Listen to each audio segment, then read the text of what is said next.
What's up? What's happening? Welcome in. It's the Hoffman Show. We're on the Team 980. We're always live as well on the free Odyssey app. We follow the Chris Russell Show, which is 1 to 4, which I mentioned, Anthony, because, I don't know, I just walked in. The mic was way down. I realized I was unfurling some wires over here. I might have actually knocked the mic, like the fader down. But I'm also like, was Russell doing some like crazy screaming and was playing games with the microphone over here? Because I saw Matt Essick walking around the bullpen like someone kicked his puppy dog, and he was like, I don't know, dum of the day today. So I don't know what happened at the end of the Chris Russell Show. We were preparing for our show. I truly was not listening, but I'm a little scared about what we're following here. I am too. I tuned in for the beginning of Dum of the Day. Or actually, I might have been in the middle. I didn't catch the tail end or the beginning, so I don't know what it was about. But yeah, He seemed a little, I guess, animated. I don't know the word. I don't know the word to describe what Rooster was. The emotions he was feeling, I guess. The energy was high. It wasn't low. Oh, that you can count on. It's just, sometimes how it's directed. Yeah. Makes us all nervous. So there's that. Yeah, there's that. We take a bunch of your calls today on which Commanders are under pressure as we move into preseason game number 2 and joint practice number 2 down in Miami. I just have to say real quick before we get started on all of that.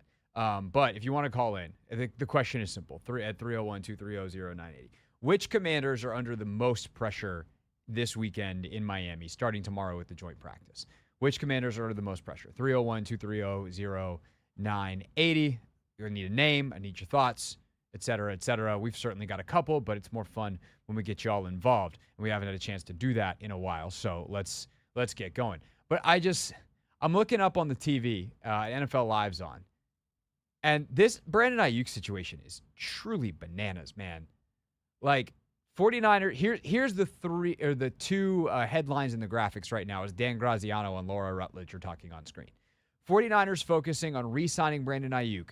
Team has agreed to parameters of a trade with Steelers. Huh? What? Man has found new girlfriend, is committed to marriage. What? I know the relationship analogies aren't always perfect. That's kind of what that is. We're focused on re-signing Brandon Ayuk. Team has agreed to parameters of a trade with Steelers. Which one is it? Are you focused on Ayuk and re-signing him and retaining him, which is the best thing for you and your franchise as you try to win a Super Bowl this year? Or have you worked on trading him to what looks like to be the Steelers? And there's a couple of these situations. This one and the Hassan Reddick one in New York are two of the goofiest NFL contract situations. Because it's like the Dallas CeeDee Lamb thing, right? All that is Ezekiel Elliott 2.0, which was not even new when it was Ezekiel Elliott. This is how the Cowboys do business. Very stupidly, they do business. And Jerry's like, I'm a genius businessman. I'm like, okay. And like, I don't know. There's some stuff that clearly works out for them. I don't know if you saw Sportico valued the Cowboys at $10.32 billion, making them the first ever $10 billion sports franchise valuation. But when it comes to the business of like cap management and stuff, they never get ahead of deals. They always wind up paying top dollar. They always wind up losing out for their players in terms of training camp time. And they could have just signed CeeDee Lamb to a top-of-the-market deal back when. They should have done it before Justin Jefferson signed. They didn't. Now they're going to have to pay him close to Justin Jefferson money. And, of course, Lamb wants Jefferson money, and because of where we are in the calendar, the Cowboys might just have to give it to him because their choices are proceed without CeeDee Lamb or not. They tried that with Zeke. They've got, 1 or 2 games into the season, and we're like, this is a bad idea. And they gave Zeke a ton of money, and he missed games. So there's that.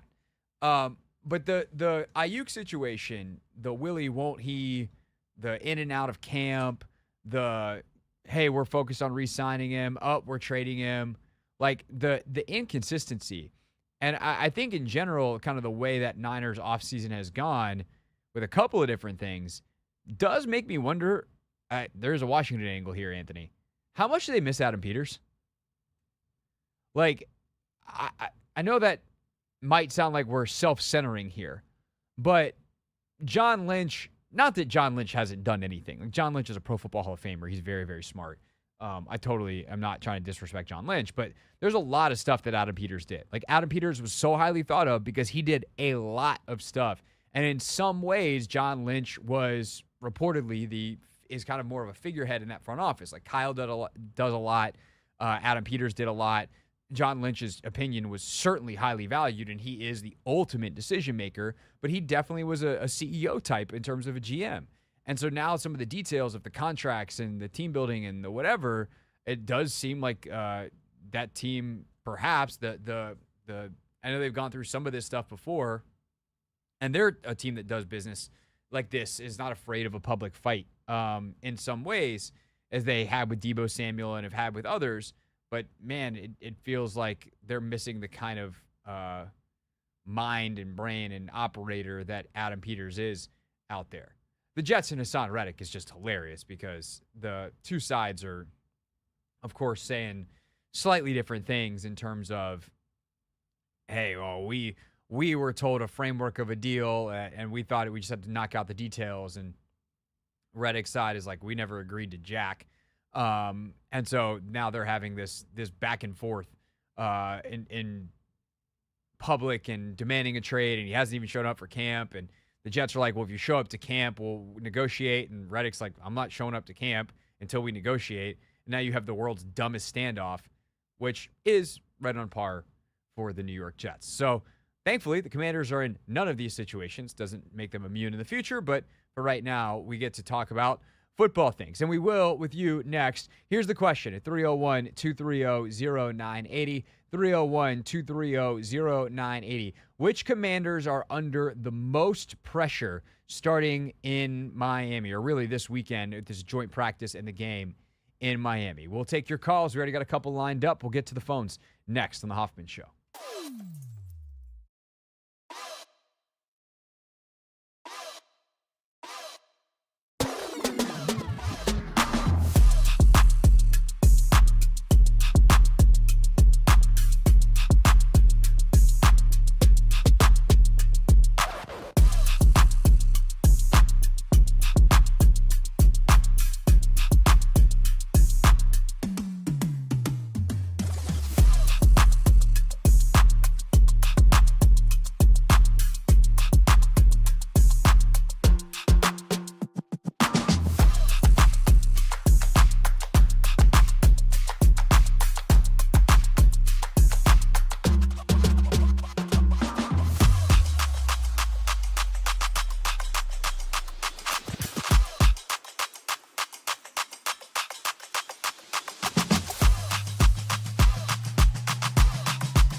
the Hoffman Show. We're on the Team 980. We're always live as well on the free Odyssey app. We're streaming live on YouTube at the Team 980. And I hate to have to do this so early back from vacation. This isn't a very fun radio show. If you call the radio show and I say we're going to go to calls next, can you please stay on the phone? We got people that were ready to go. I think we have a great question today. Worst comes to worst, Anthony and I will go through our list of names here of the Commanders that are most under pressure this weekend in Miami. However, we would like for you to fill these empty phone lines at 301-230-0980 with nominees of your own. 301-230-0980. 301-230-0980. It's the same phone number it has been on this radio station since Tony Kornheiser was doing his show and Coach Thompson and the whole history, Zabe, everybody. Phone number hasn't changed. Who is under the most pressure for the Commanders in Miami? We're taking calls. It's going to be great. Can always rely on the Junkyard Dog.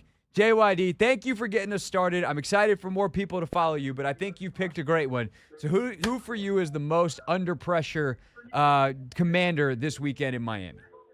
We're going to do this pancake style. And the number one person that should be flipped on the hot pan is none other than Dotson. It's now time for him to cut all this chatter out. Oh, no, that was my fault. Son of a gun. Oh, what an idiot. I just lambasted the callers, including one for hanging up on us during the break. And then I just apparently, I think, accidentally hung up on the JYD as he was mid-epic rant on Jahan Dotson, who was one of the people that I really wanted to talk about. I don't know why that dialogue box came up on my call screener over here.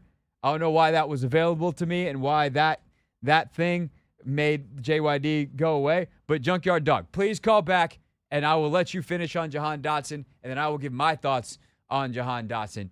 And next one, good to go? Okay, let's go to Ford. Ford, thanks for calling, and I promise not to hang up on you. Hey, Craig, how are you? Good, man.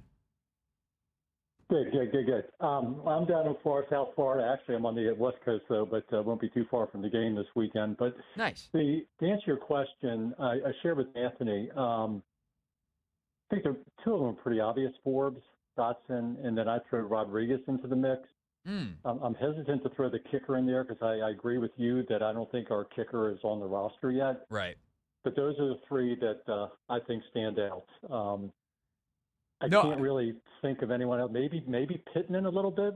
I don't know what's going on there with McGee's injury because he didn't look super good to me.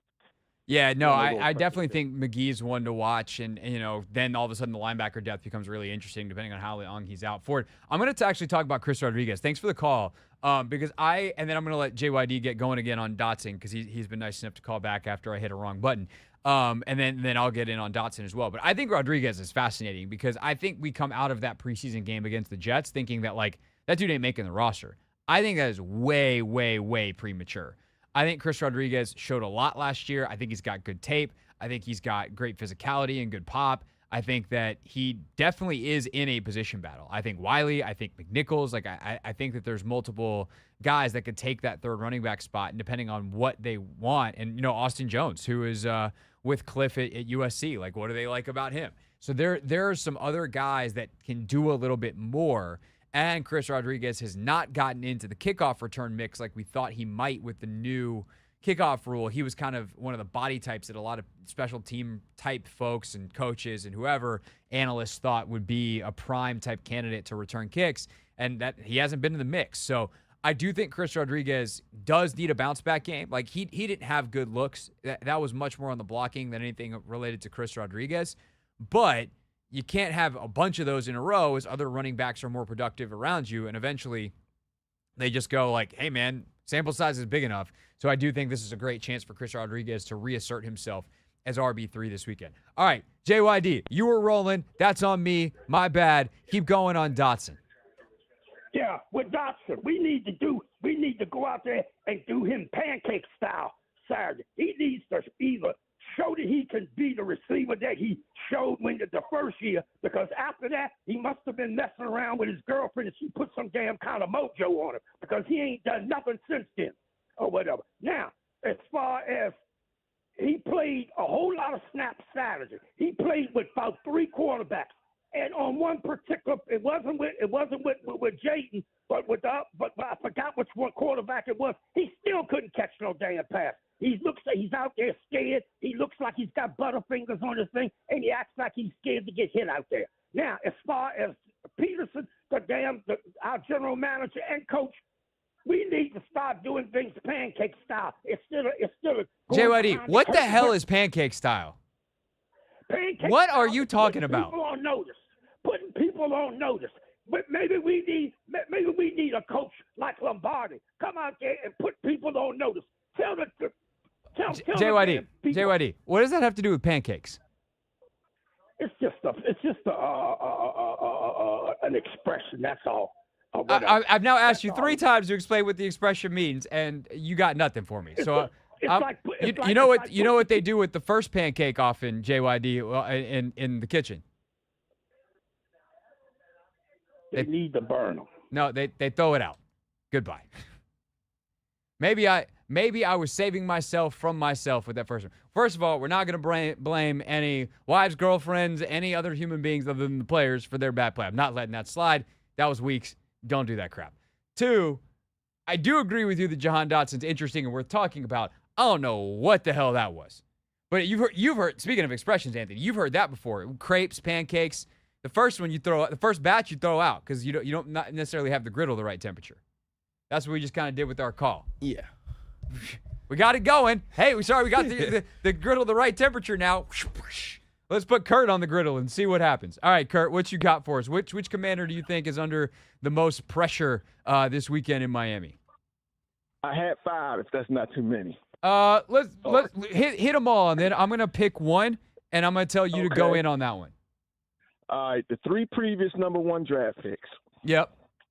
Okay, and then one on offense would be Chris Rodriguez. Yep, we just talked about him, so I'm gonna pass on that one in terms of letting you go longer on it. And one on defense would be Defoe. I love that. Hit me with why you think Defoe's under a ton of pressure this weekend. Because he could seriously be under pressure for a roster spot. Okay, he's dropped like a couple. He was the starter. I mean, he was hurt last year, but he was the starter. Yep. So now I'm hearing he's like 3rd string, and it could come down to him and Percy Butler for a roster spot. So I think he's under the most pressure to produce because he wasn't healthy, and he has to produce, man, because everybody else has done stepped up. I think that's a great call. I don't know that we've talked as much about that, Kurt. Really appreciate it. Here's the thing with Defoe. So, one, I think he's a very potentially high impact special teams player because he's fast and he hits really hard, and like that matters. So, and he's played on teams before, so that could be a saving grace for him. And when I did my roster projection, I had him on. Another interesting nugget that I don't know what to make of it totally yet. It's something I want to follow up on. But Albert Breer was at camp yesterday. And when these national insiders come, they watch a practice. They're not getting their info and the stuff they're writing much out of practice. They get to see a very, very small amount. But they tend to get pretty good access to coaches. And a lot of them have known these guys for a while and front office people and whatever. So, like, when Breer writes something, I am taking note because he's got a good relationship with whoever gave him that info. However, this one, I wonder if it's not the full picture. I don't know that Albert fully got this one correct. So the nugget and what it has to do with Defoe is Dominique Hampton transitioning well to linebacker. I don't think that's actually what's happening. And I know that because I've been to enough camp to see Dominique Hampton playing in the post at safety. He's not converting full-time to linebacker. What he is doing is playing a lot of dime linebacker, which is kind of that hybrid safety linebacker role where you're playing down in the box, but you might drop out and have safety or coverage responsibilities deeper down the field, a la safety. And so that is kind of his role as a starter, quote unquote, within this team. But you're not in dime very often. You don't have that many defensive backs on the field with regularity, even when Dan Quinn has traditionally, obviously with Joe Witt underneath him in Dallas, and now Joe running the show here, has played a lot of 3 safety looks, With that said, when there's 3 safeties on the field, typically it's Quan Martin, Jeremy Chin, and Percy Butler. Butler's the third guy. And that makes a lot of sense because Butler's kind of unique in terms of body type and skill set in that safety room. He is fast. He's got great range. He is a guy who can play down in the box, but he's the guy I think they want over the top covering a lot of ground because he can cover more ground than everyone else. But the 2 starting safeties are Chin and Quan Martin. The third guy is Percy Butler. The next guy, in terms of role, when there's 4 of them on the field, is going to be Dominique Hampton playing in that dime linebacker role. So where does that leave Derek Forrest? Because the next guy that has the biggest role in the team, if that's all true, if there's 4 safeties ahead, is Jeremy Reeves because he's your special teams captain. So you're going to keep Forrest over Revo and just blow out the special teams? Probably not. And so you're talking about, at that point, keeping 6 safeties. That's a lot of freaking safeties, even if Quan's a guy that can play corner for you and Chin and Hampton are these hybrid players. You don't have a lot of true safeties, and Forrest is that. But I do think Defoe definitely can help himself a lot by showing, hey, I'm just a really solid safety. And if you want 2 good safeties out there, I should be one of them. And I don't know that he's going to surpass Quan or Chin, but I do think situationally perhaps, could you see Defoe and Butler or Defoe and Quan back there in 2-minute situations? There's a way for him to carve out a role on this team, and I think that is a really, really great, astute point by Kurt. Kurt also mentioned Jamin, who's definitely on our list, who we should talk about. Mentioned Forbes, who we should talk about. And he mentioned Jahan, and we still haven't really gotten deeper into Jahan yet. But I love these calls. Let's keep them going. 301-230-0980. 301-230-0980. Which Commanders are under the most pressure this weekend in Miami to try to solidify their roster spot or their starting spot? 301-230-0980. It's the Hoffman Show on the Team 980 and always live on the free Odyssey app.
It's the Hoffman Show. We're on the Team 980, always live as well on the free Odyssey app. You want to deep dive into practice yesterday and how the offense was able to dominate the day. In fact, was it their best day of camp overall? Logan Paulson shares his thoughts via Tate Command coming up at 5 o'clock. This is one we recorded today and haven't released yet, so you get a special sneak peek here on the Hoffman Show. Right now, though, we're asking the question of you at 301-230-0980. Who is under the most pressure for the Commanders in Miami? We saw the joint practices with the Jets. We saw that first preseason game. Now it is second joint practice, second preseason game. Who is under the microscope? Anthony, who's the top of your list as we await more calls on the Team 980 listener line? Atop my list, I would have to go. I mean, I think Jahan is easily. I think he's the main guy that a lot of people are probably going to be focusing on. I think so. Whether that's actually legit or not, I don't know. Yeah. I mean, just based off, the speculation that, comments were made about him, and I don't know. That's what I would assume. Let me ask you this. If B. Mitch doesn't say what he says yesterday that we all think is about Jahan, how many people are talking about Jahan today? I mean, it's still the fact he played 45%. Yeah, I'm not saying snaps. it's nothing. I'm not saying it's zero, but how much of this is like one thing leads to another, it snowballs in a way that's actually disproportionate? Because I'm telling you right now, the only way Jahan Dotson is not on this roster and playing pretty major minutes for them, if you will, is if he gets traded. Yeah. Which is possible. And I think, obviously, the more he were to struggle or not play at the level that he expects to and that they expect of him, the higher chances that gets that they go, hey, maybe this is someone that is better suited somewhere else. He's more valuable as a trade chip than he is in reality. But one thing that we haven't talked about with Jahan yet that I'm gonna throw a curveball here for a second on Dotson. Dotson was sick last year in camp. He was phenomenal in the spring. He had a really good camp, and the regular season came along, and it was poopsies. And the whole offense was poopsies because the guy who was coaching it, the OC, was bad. It was a bad, poorly coached, up and down the roster, and poorly called. Just everything was bad. And the head coach was not very good, and the whole deal stunk the high heavens. And that's why they won 4 games. So we've learned already a million times over, but even with Jahan Dotson in our most recent example of last year, that good camp doesn't necessarily mean good year. Bad camp doesn't necessarily mean bad year. And so he is learning, he is adjusting, he is adapting, he's learning multiple positions. That's why he played so much. And do I think that all of a sudden Jahan is actually going to have the 1,000-yard season that many of us thought he would last year based off of camp? Probably not. I'm not predicting that. But he has had a couple of really nice days in camp, including yesterday. He had a couple of chunk plays. And he has shown a knack for getting in the end zone. And so I do think there is an element to Jahan Dotson's play that makes me say the things I said yesterday, which is it would not surprise me if they try to quietly shop him around because some of the play strength issues for a general manager and Adam Peters who likes big, strong athletes. Jahan Dotson doesn't fit that mold. I don't think Adam Peters ever drafts Jahan Dotson, but he doesn't have to. He's already got him. So what they have to do is look at his skill set. They look, to use Dan Quinn's words, what are Jahan Dotson's superpowers? How do we exercise those and hide his weaknesses? And you've seen in camp, they will do that sometimes. And I think they've done it enough that they probably understand that. They're trying to work him through and see if they can improve right now. But once you get into the regular season, instead of just calling a play and lining up and being like, hey, Jahan, fight through this physicality. Get off a jam, bro. That's how the play's called. You go, hey, Jahan, don't worry about that. We're going to formation this so you're in a bunch and you're off the line of scrimmage and you have traffic in front of you and you can use your route running super skills and you don't have anybody having a hand on you in 5 yards. And now all of a sudden, Jahan Dotson is getting open down the field or getting open specifically in the red zone where he has been incredibly reliable even last year. So I do think that we have to remember this is training camp. And Jahan Dotson was awesome in training camp last year, and he stunk in the regular season. And he would be the first one to tell you that. And this year, they have not started doing some of the things that I think ultimately will help him have a good year if he has one, because they are game plan specific and they are not game planning right now. But he did have a good day yesterday. He's had a good day right before I left for France. The last practice I went to there, I know the game wasn't good in terms of productivity, and he played a bunch of snaps, but sometimes that happens. That's football. He's not elite. He's not going to be elite. But can he be good in this offense? Yeah, he can. Now we find out if he will. 301-230-0980. Whether you want to talk about Dotson or whether you want to talk about who else you think is under the most pressure down in Miami. Let's go to Rod, who wants to talk about Dotson. Rod, what you got on Jahan? What's up, fellas? Well, yeah, Dotson, man. I was watching a video shortly after the Jets game, man, where the guy was showing how Dotson was getting blown up on the run game. So when they was, I guess, trying to run to the outside, guy was saying they would have been they may have picked up more yardage had Dotson not got blown up. I was, watching the video. So, I mean, it seemed like, not only is he getting jammed or not getting open, he's not, I guess, a good blocker either. No. So we got a problem. Like, do we, though? We got a problem. Like, do you realize how many good receivers in the history of this game have not been very good blockers? Well, the guy in San Francisco, we didn't get Ayuk. They claimed he was a good blocker. Yeah, but they're different players. Brandon Ayuk was an all-pro last year. Like, they're different. They're very different stylistically, and they're very different caliber of players. And that's kind of my point. I wish we would have ended up with Ayuk somehow. But anyway, I think that's why they bringing in these guys, man. I mean, if he's not blocking, and it looked like a lot of our running gonna be to the outside, maybe. I mean, if he's getting blown up on the edge, man. I mean, again, we're gonna have a problem. That's why they bringing in receivers. It's part of it, but here's the other thing too, Rod. Thanks for the call. Like, they ran the ball a bleep ton this weekend, and they ran it in between the tackles. And Jahan Dotson, like, if your biggest concern with a vertical threat 4-3 wide receiver who's super twitched up and a great route runner is his blocking, then that receiver is in a great spot. You're focused on the wrong thing. Like, that's not, like, is it something that you wish he was better at? Of course. Is it something based off his body type that he's probably going to excel at? Probably not. Are there things you can do around that? Yes. They used to tell on running plays when Deshaun Jackson was on the play side, they wouldn't tell Deshaun Jackson to block.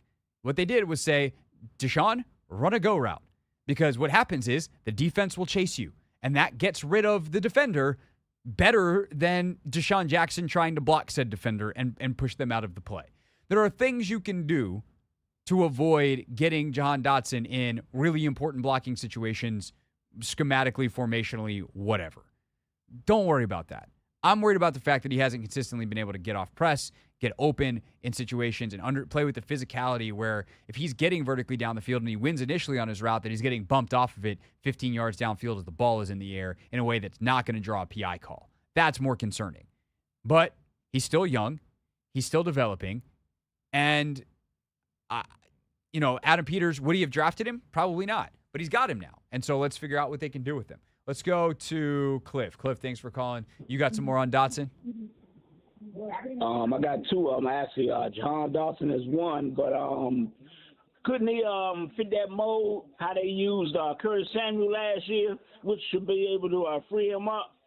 Maybe, like you said, make a defender chase him? I would say not like they use Curtis, because part of what makes Curtis or Deebo Samuel special in terms of their ability to be in the backfield is they're built like running backs. Like, they are 210 pounds big. The guy to watch out for on that, and I'm saying this because I saw him take a handoff yesterday, is Kaz Allen. Like, Kaz Allen's shifty enough, big enough, but he struggles catching the football. So, like, if all of a sudden he winds up taking some handoffs, and we've seen him take some jet sweeps, like in the game, we saw him take a handoff out of the backfield yesterday. Like, if Kaz Allen makes the team, he's your gadget guy. The way you utilize some of Jahan's skill set, though, Cliff, like you're talking about, is you get him involved in the screen game, the quick game, etc., and try to get him the ball in space. And something that I heard Terry talking about with John Keim on his podcast is Jaden does a really good job of throwing with anticipation on some of those. And that's an area where I think as they get into the season, Jahan could really excel because Jaden throws with anticipation so well. So one, in the screen game, obviously, that doesn't require very high-level quarterbacking, but can you get quick slants and stuff where Jahan Jahan gets the ball in space. So you're not going to line him up in the backfield per se, but you can use him as an extension of your running game in those ways. Okay. Okay, and the second one is, I know everybody keep picking on him, is Emmanuel Forbes. He has to play better than what he's doing, because my opinion is they should have got either Christian Gonzalez or the other corner that plays safety with Jacksonville, Antonio Johnson, who is 6'3". They should have got a bigger corner instead of a smaller corner, because all these big wide receivers coming into the NFL, they be picking on them little defensive backs, and I sit back and listen. All right, Cliff, thanks for the call. I mean, I think Forbes is definitely a big one. I mean, pretty obvious that he is under the microscope, because as good as he has done in a lot of, like, a wide swath of scenarios, he can't keep giving up big plays. I'm like, it's pretty easy to sit back and be like, yep, Christian Gonzalez. And I think a lot of people were not second guessing on that. They were first guessing. But in the same way that Jahan is here, and maybe it's not who Adam Peters would have selected, he's here. And contractually, it makes the best sense to figure out how to use him. And Emmanuel has certainly made some errors. And those errors are catastrophic if they continue into the regular season, because they give up chunk plays, and that is how you lose in the NFL in 2024. But there's other areas where he is improving under the surface, and hopefully if he can figure out some of this stuff on the deep balls, not just to not give up consistently, it feels like every time that he's thrown at, but turn some of those into interceptions, which is supposed to be his superpower. Now we're talking about a really good football player, and that's, why Joe Witt Jr. and Dan Quinn are here, is because they're some of the best in the league at coaching DBs. So how do they make sure that they use that skill set on Emmanuel Forbes? We still are months into the DQ Joe Witt Jr. era. It's early. We're like halfway through training camp, and he can still improve during the regular season once he starts getting out there and they have film and they can show him stuff in games. So I think this is, though, to get back to the root of our question, this is a huge, huge weekend for Emmanuel Forbes, because he's got some of the best tests he can possibly have in Tyreek Hill and Jalen Waddle and that receiving core / that offense down in Miami. More of your calls. We got a couple more left and a couple more lines open if you want to try to get in. 301-230-0980. Who's under the most pressure for the Commanders in Miami this weekend? More of your calls next on The Hoffman Show.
It's the Hoffman Show. We're on the Team 980, always live as well on the free Odyssey app. We're asking who is under the most pressure for the Commanders this weekend in Miami between the joint practice and the game. The answer seems to be for many Jahan Dotson. So let's dive into a couple more of those calls at 301-230-0980. And then if we have time, we got a bunch of other names and some folks we can get to as well. But Nigel wants to talk about Jahan Dotson. Nigel, go ahead. Thanks for calling. You're on the Team 980. What's up, Craig?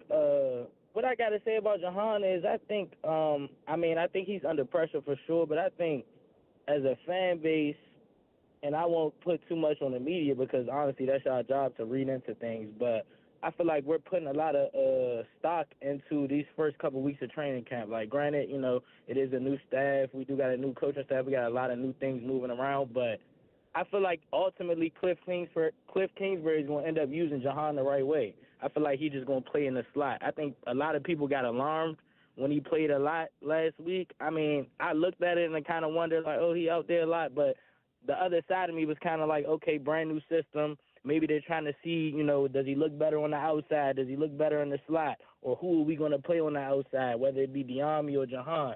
And I feel like they're leaning more towards playing Diami on the outside, which means Jahan got the opportunity to dominate in the slot, which is where he do. I mean, there's pressure on him, of course, because, they're looking for more out of him, obviously, because they bring in a little more wide receivers.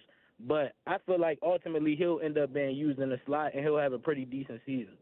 Nigel, I think you are in the sane place. I really appreciate your call because I think that's correct.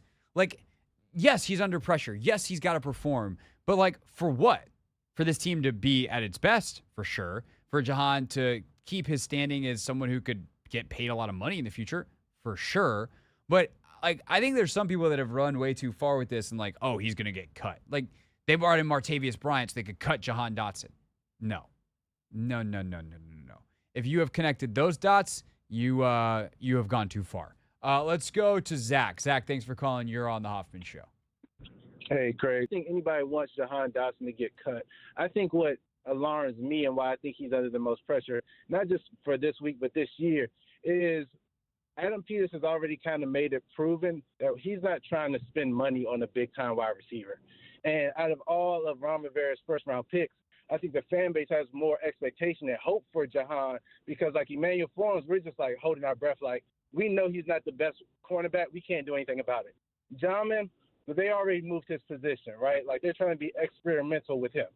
Jahan Dotson is supposed to be our number 2 guy. And if he doesn't prove that, then it's like, okay, are we hoping for Luke McCaffrey to have a breakout rookie year? Okay, that's a big if. But then if that's not going to happen, he's already said he's not going to really spend money on a big-time wide receiver. So does that mean that we have to wait till another year next year to find another wide receiver that really can be our number 2 guy? Because I feel like Terry's going to be here, but he needs help. And if he's not going to be able to help Terry this year, then that kind of actually hurts Jaden in a way, So yeah, those are just my thoughts. Zach, I think that's a really good call because I think a lot of people that are freaking out because they're like, well, this hurts Jaden. One, Jaden has weapons at other positions. Zach Ertz has been phenomenal in camp. Not like he's going to make the Pro Bowl, but you want to talk about a tight end being a security blanket and like best friend for a quarterback? Man, Zach Ertz is having a good camp of being exactly that. He doesn't have the explosive ability he had as a younger player, but he just knows how to get open. He consistently does. And there is a tremendous trust between Ertz and Daniels. Austin Eckler, really, really quarterback friendly. B-Rob, quarterback friendly. Obviously, there's going to be a heavy use of like the screen game, which is somewhere where Jahan can be excellent. And Terry is very quarterback friendly. And so I think that because of that, even though he's the wide receiver 2 in theory, he's target at least 3 behind Terry and Zach Ertz, and he might be even farther down the list with some of the running backs. And we'll see what else how else they use some of these other pieces. But the other guy that I'll mention real quick at receiver is like we're definitely talking about Diami a lot, and based off of how they've lined it up, that makes a lot of sense. But Olamide Zaccheaus has also had a pretty consistent camp. And the other day, OZ was running with the ones. So don't be surprised if you see some Olamide Zaccheaus and Terry McLaurin sets this year in 2 wide receiver sets, and he winds up playing on the outside a little bit. But like we were saying, what I've said, what some of the callers just said, like, there's some things you can do schematically, and Cliff is really, really good at this stuff of making life really easy for receivers and quarterbacks and pass catchers in general, using formations, using personnel to create good matchups, to create good leverage, to create good angles, to make life a little bit easier. And for a guy like Jahan, if he struggles to get off press coverage, they're going to, as often as they can, and especially when he's featured on a play, not have him in those situations. And that's something you're just not going to see in training camp, because when you hear the phrase like, oh, we're not game planning yet, those types of details are the things that you don't do as much in camp that you do in the regular season, because you're planning for specific coverage types, et cetera, et cetera. Let's go to, this is a fun one from Chris. Chris, who do you think is under the most pressure for the Commanders this weekend in Miami? Hey, Craig, first time, long time, first time. I switch that around. I want to go in a different direction. When people think about Miami on Saturday, all the attention for our defense goes to Tyreek Hill, Jalen Waddle. Like, that's the obvious. Yep. Miami's run game is kind of crazy. I want to see how our front seven handles on those matchups, outside run, inside run. Like, I think it'd be a good test, I guess, if you wanted to, like, point out Jonathan Allen, Bobby Wagner, Frankie Louvu. I want to see how our run defense is looking at this point. Chris, I love this. I don't know that we're going to see Wagner, because if I was them, and based off what we've seen in practices and, obviously last weekend, like, Ertz and Wagner probably don't play because they've got enough experience that they don't need to. But one thing that happened at practice yesterday was the team run period was not great for the defense. Like, they got some gash runs for the offense.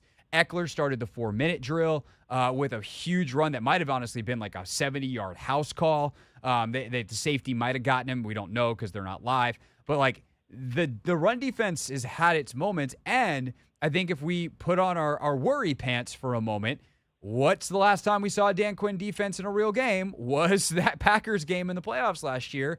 And Dallas would have those moments even though that Dan Quinn's defenses in Dallas had multiple years in a row finishing in the top 5, they would have weeks where teams got them on the ground. And so I think that's a great call, Chris, in terms of the run game this weekend. And Miami's O-line's not like spectacular, but they scheme it up really well. They've got great backs. I think that's a great call. So first time, long time, don't make it the last time, all right? All right. Appreciate it, man. That is, Chris, great. We need some kind of prize, some kind of at least noise. We need something. We'll just have to settle for a round of applause from the two of us right now. Helps if you turn your mic on. That way, yeah, there we go. Multiple hands clapping for a great first call. Well done, Chris. Yes, sir. We really did save, I won't say the best for last. We had a lot of great calls, but we certainly got better after that first one. Yep. We just had to, make sure the griddle was at the right temperature. Right temperature. Yeah. If you've been with us the whole hour, we got the right number of pancakes, and they came out really well by the end. All right. When we get back here on the Hoffman Show, we actually talked a lot about that defensive side on Take Command that's coming out tomorrow morning. But how was the offense able to dominate their final practice before going to Miami? A sneak peek of Take Command for you next right here on the radio. It's the Hoffman Show. We're on the Team 980 and always live on the free Odyssey app.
It's the Hoffman Show. We're on the team 980, always live as well on the free, he said, Odyssey app. Take Command, the podcast to do with Logan Paulson, drops fresh tomorrow morning with a breakdown of what happened yesterday at practice, the latest on the Commanders' wide receiver position, why Logan thinks they brought in Martavius Bryant, and a preview of the joint practice and game this weekend against the Dolphins. We thought it would be a nice little treat for all of you listening here on the radio if we didn't make you go diving through your podcast app. Look, it's not that difficult, especially if you're subscribed to Take Command. It just comes right to your phone. If you have the alerts on, it just pops up and just one click and bang, bang, there you are. You don't even got to do that. All you got to do is keep listening because we're going to give you a little sneak peek of tomorrow's episode with our breakdown of Tuesday's practice and why the offense looked as good as it has all camp long. That is today's Not My Beat.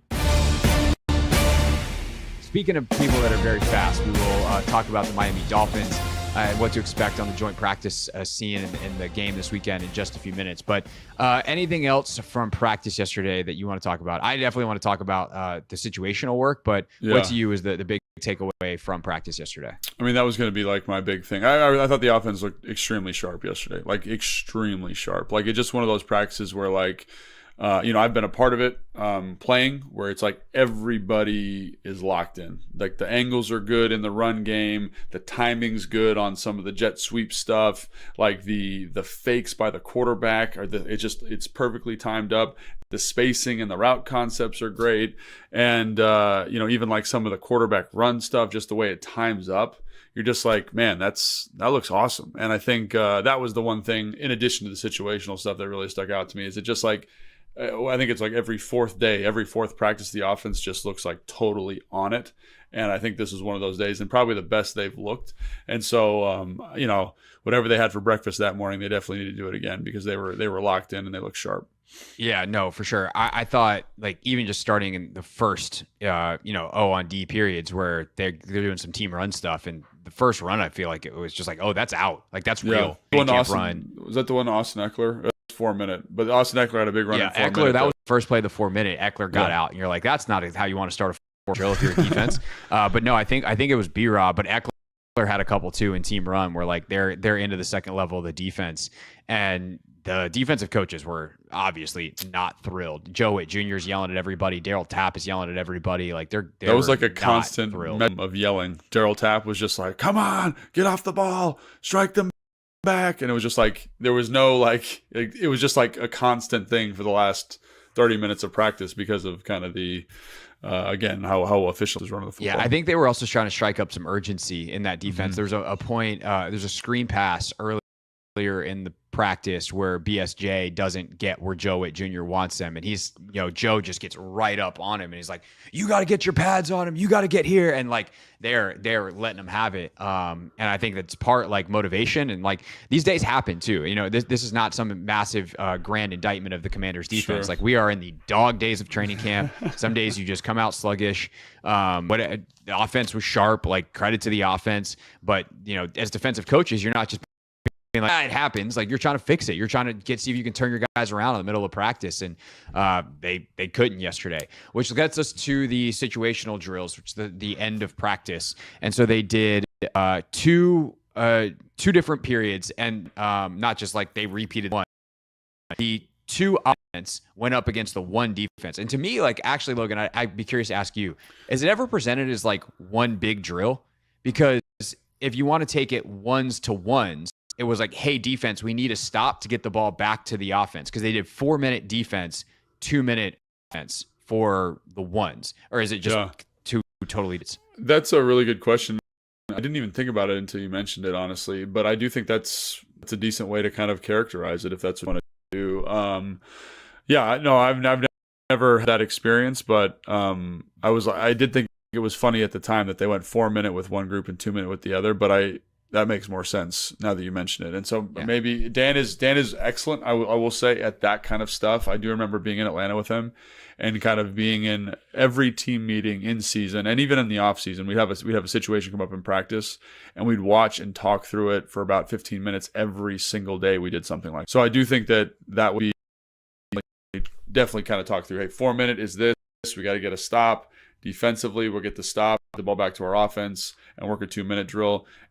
And the mechanic of that is again, I don't know if they did that or not, but something that Dan was dogmatic about when I was with him in Atlanta. It would make a lot of sense if they set it up that way. Like, hey, and also like it's the kind of thing where you could have your one offense on the sideline cheering on your one defense. For most of the time, it's like offense cheering on offense, defense cheering on defense. It's very separated in camp. I didn't see any of that, but like that would be kind of a cool way to set it up. Yeah. Anyway, so they go 4-minute where the two offenses on the one defense, and as we just said, it opens up with a big, and then they just are able to get it done. Mark has some good runs in there, including one where he slides right to the sideline, like good game management out of him, a couple of completions, some big runs, and then ultimately the drop includes, Logan, when Marcus gets a D lineman to jump on a 3rd and short on a hard count, and they win the game on a hard count defensive offsides. Sam Cosme, by this, the back judge didn't throw, or the side judge didn't throw his actual like physical flag, and Cosme runs up. He's like, "Do you have a flag?" Because Sam Cosme wanted to throw the yellow hanky and signify that his side had won the drill. But what else did you see on that 4-minute situation? And really, I would say more so from the defense, because it's kind of them in terms of the drill. Like, we can talk about the offense, good job by the twos, but you want to get a stop defensively there is really kind of the bigger story. Yeah, so I think the thing is, like, in 4-minute, like, what you're really looking for is, you're not looking for a chunk play, but if you do get a chunk play, usually win the drill. Usually, right? And I think to start the drill off with what seemed to be like a 40-yard run from Austin Eckler, and again, it was to the offensive left, and we stand on the offensive right, so I couldn't really see I remember what it was. It was a duo play, basically. And they had kind of a funky formation that they lined up with, a lot of different personnel. It looked like an obvious misfit to me from just how the run hit. Like, usually what you're gauging is like, there's the formation, this is how the linebacker should fit, and if the running back just doesn't even stop as he runs through the hole, usually they just misfit the gaps there, and that's why you get in those usual formations. So I didn't end up, what you say, Craig, like 30-yard run, right? 30-yard run. I mean, they marked it off as like a 30-yard run. I honestly thought it might have been a house call. Yeah, because there was one more guy to beat, but again, you're trying to work the drill. There was one more guy to beat, and Eckler was beating him. Yeah. And so then the next play is like, quarterback kind of zone read type thing. And Mariota's excellent at that. Keeper. And I think that's the one where Mariota slides down. Good thinking there. And then you're in that kind of short yardage situation. Chris Rodriguez gets a run for 2 yards, run for 2 yards. You're in a 3rd and 5 kind of situation. And they jump offside. So to me, that's about as poorly as that could have gone for the defense, like in terms of just scripting it out. And again, like you said, those days do happen, right? There are days where the defense looks amazing, the offense can't do anything. But in terms of like how you script a 4-minute period, that is exactly what you want from the offense. Like, you don't really have to throw the football. You're getting to some creative stuff, but nothing too creative. I think they ran a jet sweep in there maybe also, like that kind of thing. And it was like what I said before, everything hit. You put that weird formation in, so they do misfit it.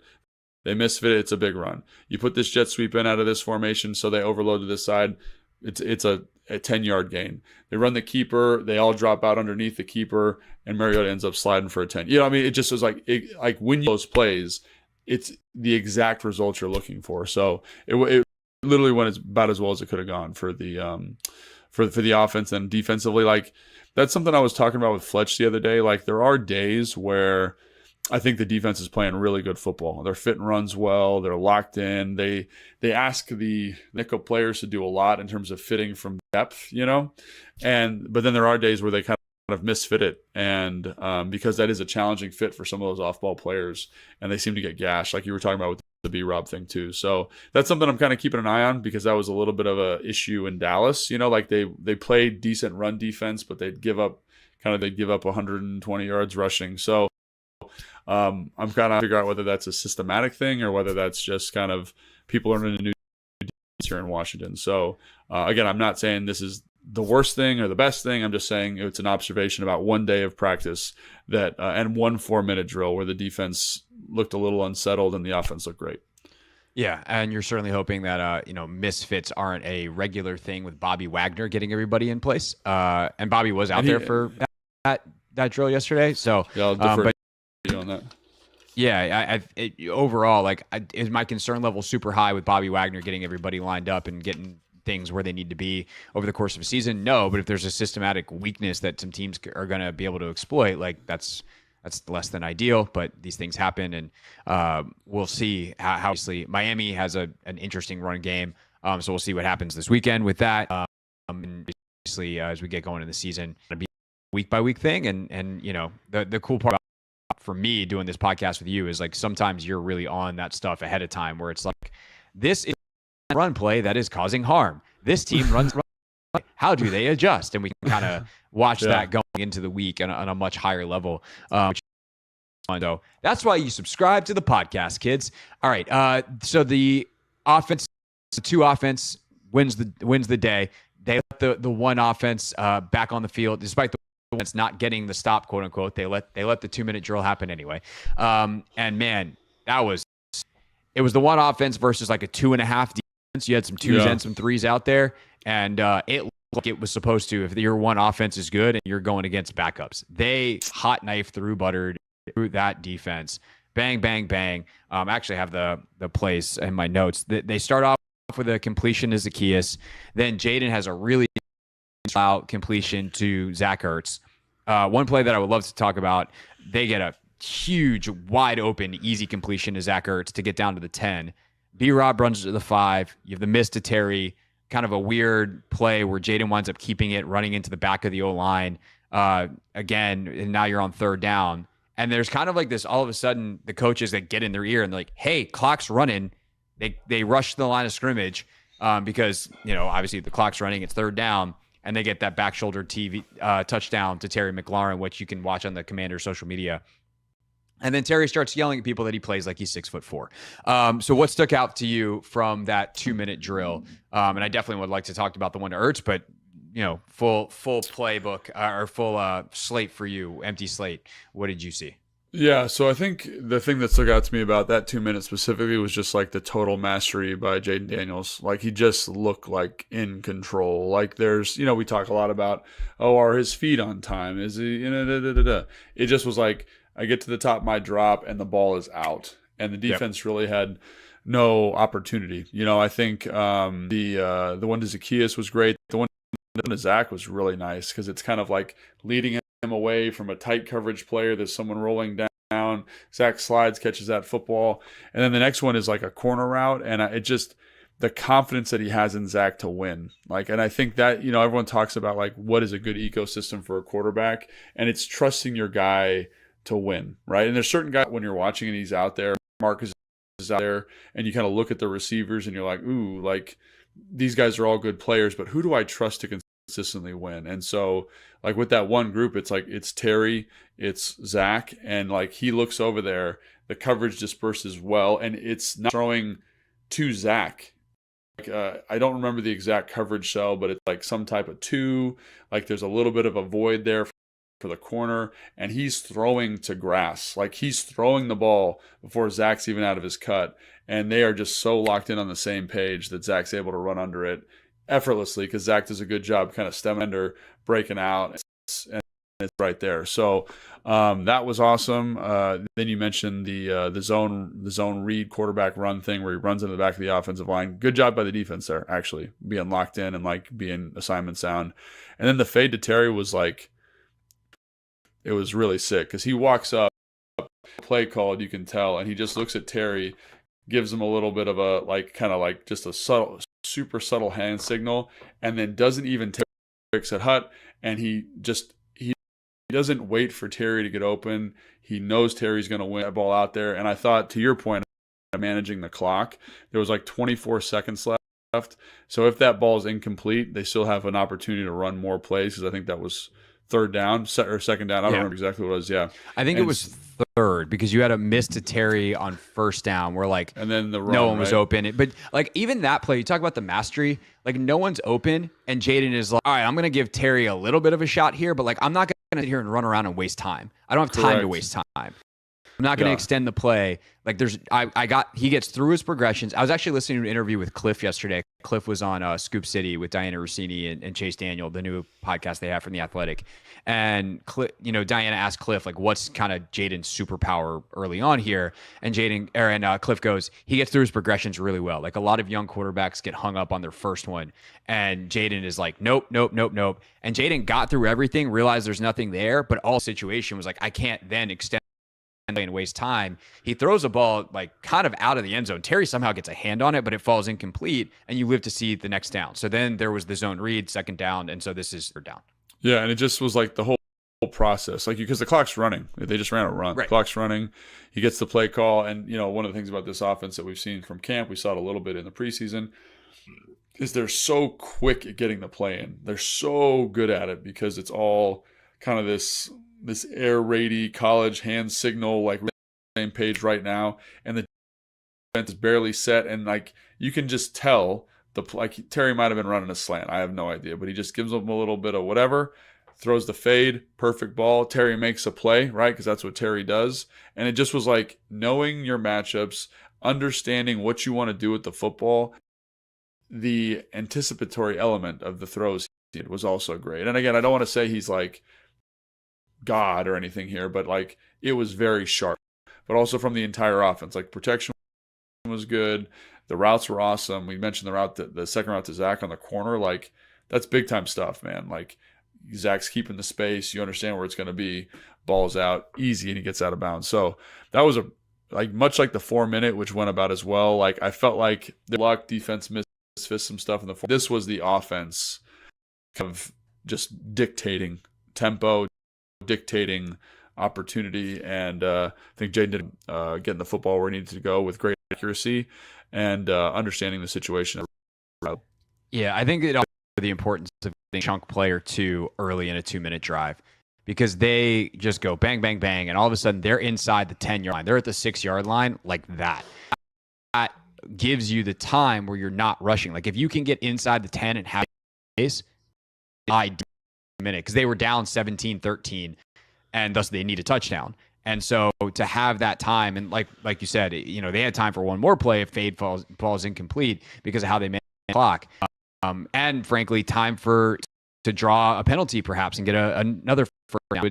You have time for 4+ plays, even though you're inside the 10. Hopefully you're scoring, but if on third down you draw a PI, but you didn't leave yourself enough time to take advantage of getting 2 or 3 plays from the 1-yard line, well, that's not as good as if you did. And so the ability to quick get down to a prime strike zone was great. They didn't need it. They get the touchdown. Good. Anything else from practice yesterday before we look ahead to Miami? Well, probably my favorite thing from obviously those drills were great. My favorite thing was from practice yesterday was the second and long, third and long drill that they did, which I think was right after that maybe.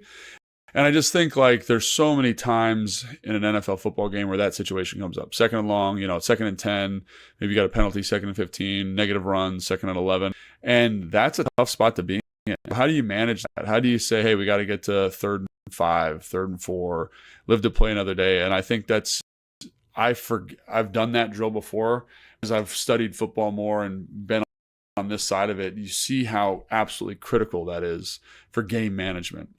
And then again, that 3rd and long situation also, because the defense is going to have a certain response. They're going to bring a little bit more pressure. They're going to heat you up. Like, how are our protections? Where's the answer? Especially on 2nd and long, because I think sometimes try to push the football down the field. But hey, we can survive on a check down, because if we get to 3rd and 4, we're doing okay. So I love that drill because it feels like the most real football you're going to get in a bad situation. And so I love that they're drilling that, because because think about how many times last year, just as an example, because that's what we're very familiar with, lots of fans are, you get an incomplete pass on first down at 2nd and 10. What is your plan to get to a 3rd and manageable? And here we got to see some of Cliff's thought process on how to do that, and how Joe Witt's going to handle those situations. And I think for a fan of like detailed football, it was really cool to see that drill. And I thought it was like maybe the most beneficial drill of the day for the team. They're all beneficial, but it just in terms of like something that you're going to have to do. And if you can get good at that, you're going to win some games, because you're going to steal possessions basically.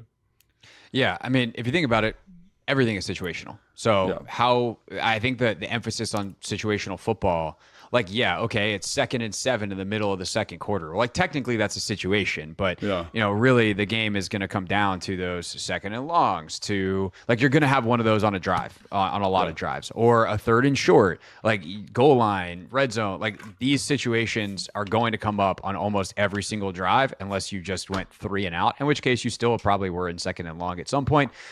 So yeah, I love how much they're kind of situationing up practice. Like, everything has a, it's not just like, hey, there's 20 minutes on the clock for the period and we're just going to run plays. Those are being minimized. Like, you do have some team running stuff yesterday, but everything seems to be within the context of a game. And I just think that's a great way to practice.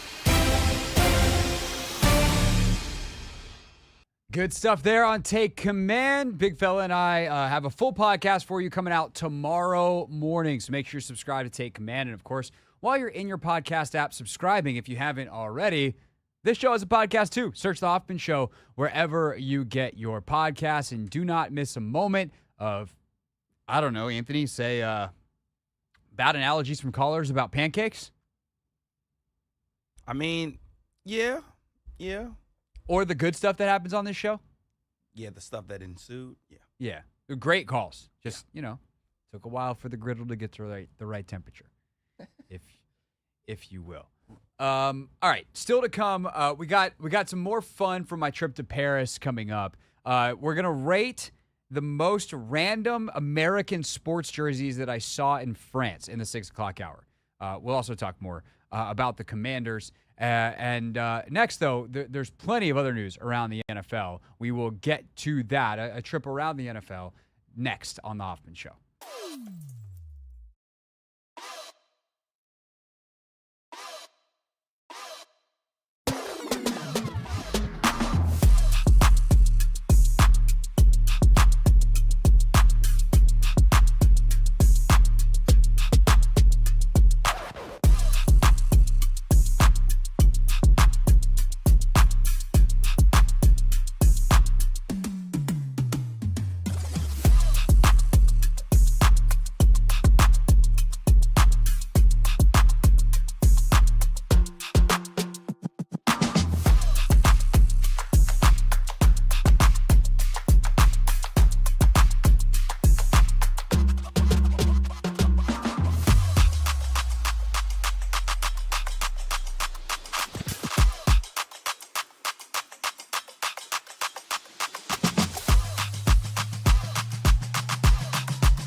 It's the Hoffman Show. We're on the Team 980. We're always live as well on the free Odyssey app. And coming up at 6:15, we are going to rank the most random American sports jerseys that I saw in Paris. And I just was I went down during the commercial break there and to invite the G&D team to come down because they're done at 6 tonight because the Orioles and Nats play at 6:30. And I was like, if any of you want to jump in on this, we're ranking the jerseys that I saw in Paris.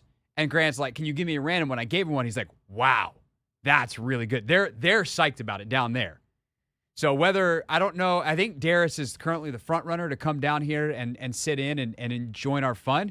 But I think the rest of the show will be listening on their ride home. That's exciting. I don't know that we'll get to all of them because there's a lot of jerseys. There's that many? Yeah, dude. I mean, I will name all of them, but let's see. 1, 2, 3, 4, Can I 5, guess 6, 7, one? 8, 9, 10, 11, 12, 13, 14, 15, 16, 17, 18, 19, 20, 21, 22, 23, 24, 25, 26, 27, 28, 29, 30. Yeah, we're not going to get to 30 jerseys and rank all of them, but we'll pick some of the favorites, and I will run through the list of all of them. Can I guess one? Sure. Latrell Sprewell. There's no Latrell Sprewell jersey. All right, one more guess. Okay. Stephon Marbury. No Stephon Marbury jersey. All right, one more guess. No, that's enough guess. Am I close? I mean, what does close mean? You're right. I mean, I will say, there was a Knicks pair of shorts, like custom-made shorts that made the list. So I guess in that way, sure, because you decided to randomly pick 2 New York Knicks. Yeah, like a Pablo Prigioni. No, that would have been great. Ah, okay. I love when Mike Breen used to talk about Pablo Prigioni. That was my third guess, by the way. The Knicks. You backdoored it on me. Yes, sir. Backdoor cut. Need to have Wemby protecting the rim. All right, let's go around the NFL. There's some news and notes. Our football coverage is presented by T-Mobile. Switch to T-Mobile, and you can get tons of benefits and still save on every plan versus AT&T and Verizon. Use their savings calculator to find out how at T-Mobile.com/switch. All right, around the NFL we go with the news and notes, and the big one, Anthony, is a bad one, and it's out of Minnesota. The Vikings rookie quarterback, J.J. McCarthy, is out for the season. Now, the hope in Minnesota, truly honestly, was that he wasn't going to play this season anyway, but clearly you want him practicing, you want him getting reps, and if something were to happen to Sam Darnold, either poor play, which is totally reasonable to expect from Sam Darnold's history, even though I do think Kevin O'Connell will have him having his best year that he's ever had, or injury, like you wanted J.J. McCarthy there. And, the meniscus is one that can linger, and that's why they ultimately go in and they do the full repair. The hope is that this is not something that shortens his career. This is something that is fine. He will not need a full season to recover from this or a full calendar year. So I think the good news is, Anthony, is he should be able to go into next offseason healthy. And hopefully, I think if you're the Vikings, you're hoping that Sam Darnold plays really well. You are competitive this year, and then he goes and signs big money somewhere else, and McCarthy steps in. But he will now have done that only watching from the sidelines and being in the meeting rooms. He will never have taken any snaps in practice during this year outside of what he took in the spring and so far in the summer, and of course, the game over the weekend where he did play a little bit for the Vikings. So this is a huge bummer.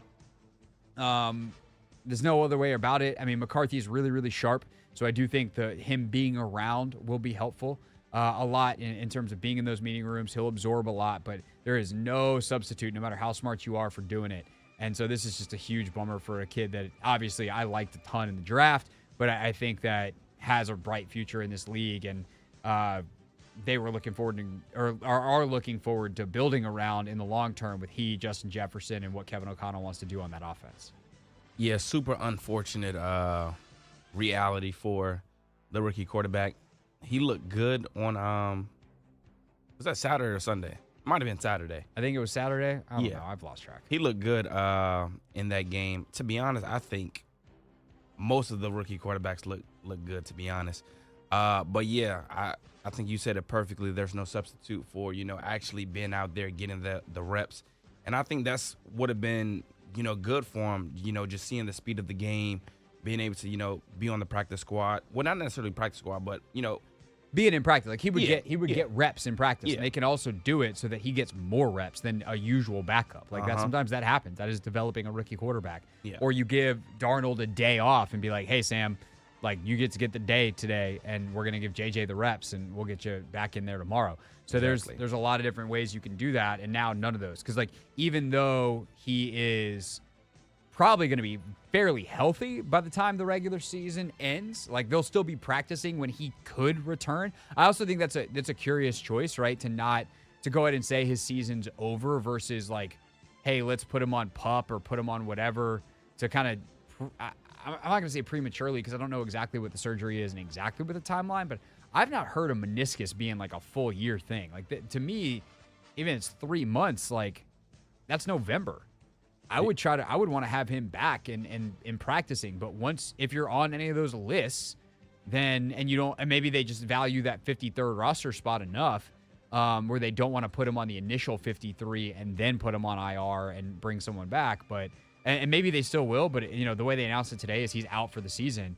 Yeah, man, like it's, he's done. They can't, that is where they are. Other bad quarterback news comes out today from Los Angeles, where Rams quarterback Matthew Stafford left practice with a hamstring issue. There was a joint practice today with the Cowboys. A team official told reporters that Stafford left early with hamstring tightness, and that's why he didn't finish. Jimmy Garoppolo and Stetson Bennett took over reps as Stafford watched from the sideline.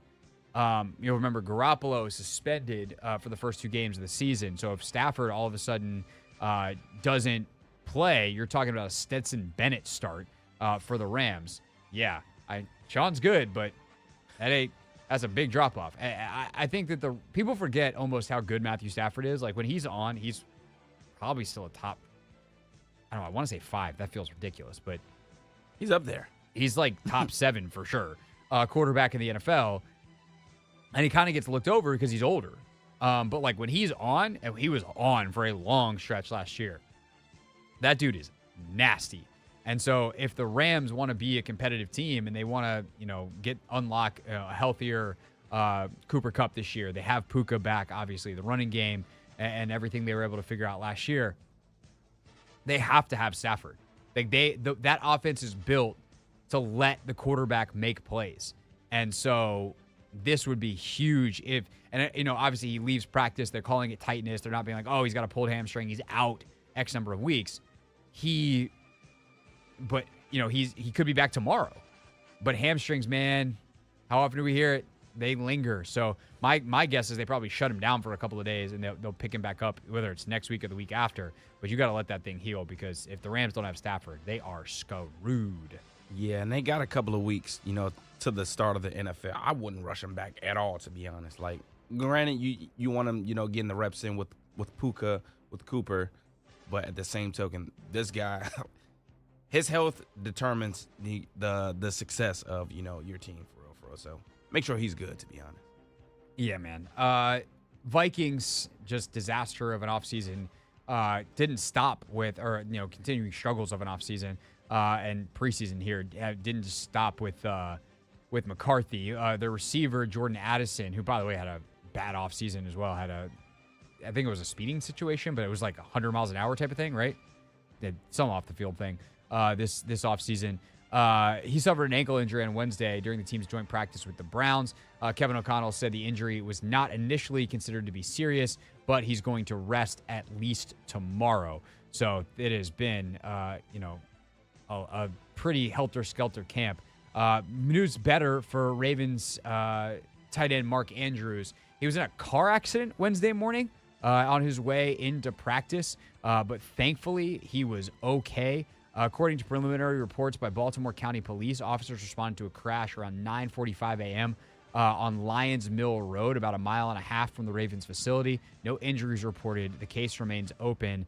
John Harbaugh saying he's feeling good. It was a pretty significant accident, I believe. He came out of it with nothing at all, not a scrape. So good news is he was able to get to the facility, was evaluated by the training staff, joined the team for meetings. But Mark Andrews, that is a scary situation that he luckily came out of unscathed for the Ravens up in Baltimore. Any other news or headlines that caught your eye, Anthony, that we wanted to hit on? Bo Nix, he's getting the most of the first team reps with the Broncos this week before their game Sunday. Played well over the weekend from what I heard. I didn't get a chance to watch that one. Oh, I watched the game because they played the Colts, and he looked good playing against the twos. So the fact that he is going to be able to, get some reps in with the ones, it suggests to me that, they actually have a real quarterback competition between him and Jarrett Stidham. And Zach Wilson, who played well as well. Yeah. Sean Payton might still know how to coach a little bit. I don't know. Sean Payton's an interesting dude. I'll put it that way. But he clearly has a very specific thing that he wants his quarterbacks to do, specific ways of playing. And one thing that he really likes is quarterbacks who get the ball out of their hands quickly. And Bo Nix is a catch and distribute type quarterback. Oh. He's not the biggest arm. He's not the best athlete, although he's actually a pretty good athlete, but he will get the ball out of his hands quick. I mean, in Oregon, that was the offense, right? They threw a zillion screens, but he is a guy that has the ability to get the ball in his hands, quick release, get it out, make quick decisions, and that speaks to what Sean Payton wants to do. So that's not surprising because, like, Jarrett Stidham is Jarrett Stidham, with all due respect. Zach Wilson, uber talented, but we've seen how that goes once it's for real. Although I'd imagine the coaching level's significantly higher than anything he ever had with the Jets. But yeah, that's a good note and something to definitely watch for. Caleb's definitely going to start. Jaden's going to start. Drake May ain't starting. Obviously, J.J. McCarthy not starting. Michael Penix not going to start, but he I guess looked good this weekend as well from what I heard in some of the pods and things that I was listening to. But Bo Nix, add him to the list of rookie quarterbacks who could be QB1 by week 1. All right, when we get back, some good old-fashioned fun. 6 o'clock. What's it like to watch an Olympic gold medalist work? That someone that is local to the area that everybody now is aware of nationwide. We'll talk to Washington Spirit General Manager Mark Krikorian about Trinity Rodman at 6 o'clock. And then the most random American sports jerseys I saw in Paris at 6:15. Back to the Commanders. Got a great listener email we're going to respond to at 6:30. That's how we wrap up our back half of the Hoffman Show here on the Team 980.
So I just happened on Twitter and scrolling, and I see a tweet from Ted Leonsis. It says, I listened, Kevin and Tom. I jotted down some thoughts. And that's what we're going to do here. It's the Hoffman Show. We're on the Team 980, always live as well on the free Odyssey app. So on the Kevin Sheehan Show podcast, a podcast, of course, by our own Kevin Sheehan, who you can hear on the radio 10 to 1 daily here on the Team 980. I guess they talked to Kevin and our old pal Tom Lavero, Sports Fix 2.0, as they call it.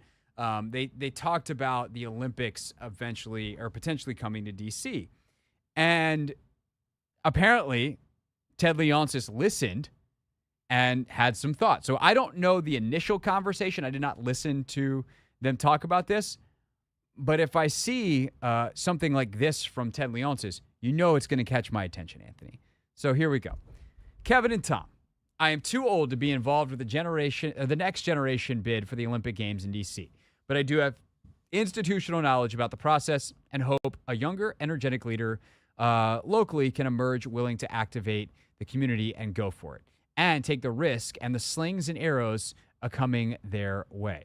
The USOC, the U.S. Olympic Committee, must pay respect at some point to the hand that feeds them, federal D.C., and our community has many of the same pieces that an LA has, as to infrastructure, arenas, stadiums, airports, and universities. We're the most global destination in America, and we are accustomed to hospitality for tourists and VIP visitors. We're also the most secure destination on the planet. The games to be bid on would most likely be held 20 to 24 years from now, and Virginia, Maryland, and D.C. will all support the games and host events. I bet even VA State Senator Luis Lucas will be supported as events would be hosted across the region, including her district. So clearly, Kevin and Tom were not fans of the Olympics coming to D.C., and Ted is. So continuing on. This is going to be fun. Tom may still be writing for the Washington Times, and Kevin, you may still be hosting your show in 2044. But we need new, younger leaders to think big and go for it for the community and country's benefit. I also would advocate for the USOC to move its headquarters to D.C. so that it is front and center and can activate the federal government to aid our athletes much more than present. The USOC is hiding in the mountains, and we do not do our athletes a service like other countries do, and still look at how productive and world-class our athletes produce in the games. I'll editorialize for a second. If you don't know, the U.S. Olympic Committee is headquartered in Colorado. Imagine if we coordinated the efforts and made the Olympic movement a part of the fabric of Washington, D.C. and the DMV. The world's best, like Katie Ledecky and Michael Phelps from Maryland. Fastest on the planet, Noah Lyles. Youngest American male track Olympian and gold medalist, Quincy Wilson. And please muzzle the whiners that say, but the traffic, the heat, the investment, the white elephant buildings. Lazy, loser, recycled complaints. I have watched the London Games and now the Paris Games closely, and while some games like Brazil did not help the economy as advertised, London and Paris were huge wins for all. Uplifted tech infrastructure, new public transportation, low-income housing, activated tourism, expanded city limits, created venues that are now used by the communities they were erected in, cleaned up rivers, made waterways usable for commutes, and reintroduced London and Paris as world-class modern cities, filled with history and great engaging people. Drove ongoing tourism, put people to work to stimulate the economies during the construction stages. I apologize if some of this is a little clunky in reading. Leonsis didn't proofread very well. I'm going to put it that way. I think we either make dust or we will eat dust as a community. Don't look back, Tom and Kevin. Look forward and let us all get motivated to be healthy and live long enough to cover the greater Washington Games, become cheerleaders for our community, grow interest in sports and competition, shine a positive light on our locale and people. It is a great life mission.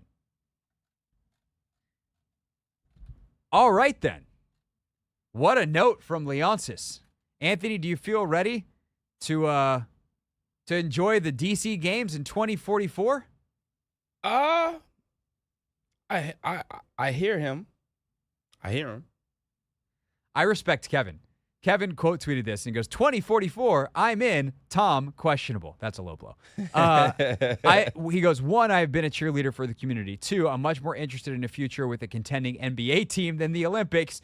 3, but both can be accomplished. Count me in as interested in learning more. Love to have you on to discuss. Thanks, Ted. It is cool that Leonsis listened. Here's what I'll say. I do think that the DC area, if you combine especially DC and Baltimore, could do a really good job hosting the Olympics. And specifically this area, like one of the problems in France was getting to like Lille or Marseille or Lyon for soccer or basketball if you weren't at the main games was difficult. And if you had, some extra stuff in Baltimore or Philly, that actually wouldn't be that hard. Like if you wanted to say, oh, we need Capital One Arena for gymnastics, and thus we can't hold basketball there, and you held it at Wells Fargo Center in Philly, like that's actually it's closer than what they did, or just about as close as they did in Lille, and you have the train that goes back and forth. You could do special Amtrak, whatever. So there's like a lot of logistical stuff that, people could get into if that became a real thing. It would be also cool if there was money that came with the Olympics to like update Metro and all those kinds of things. So there is like a practical element of some cool stuff that I think could happen to the DC region. Could you continue to clean up the Potomac as they already have, but continue that in the same way that they tried to clean up the Seine? You just need to time it better because the Seine wasn't ready. There still were issues, people who got sick from swimming in it over in Paris. But like from an idea standpoint, I get it. I just kind of laugh at this letter from Leonsis because it is so incredibly Ted Leonsis. It is so dreamy, so optimistic, so, we can be the heroes and everything will work out. And that's just not the reality of how stuff works, as Ted found out with the Virginia stuff. And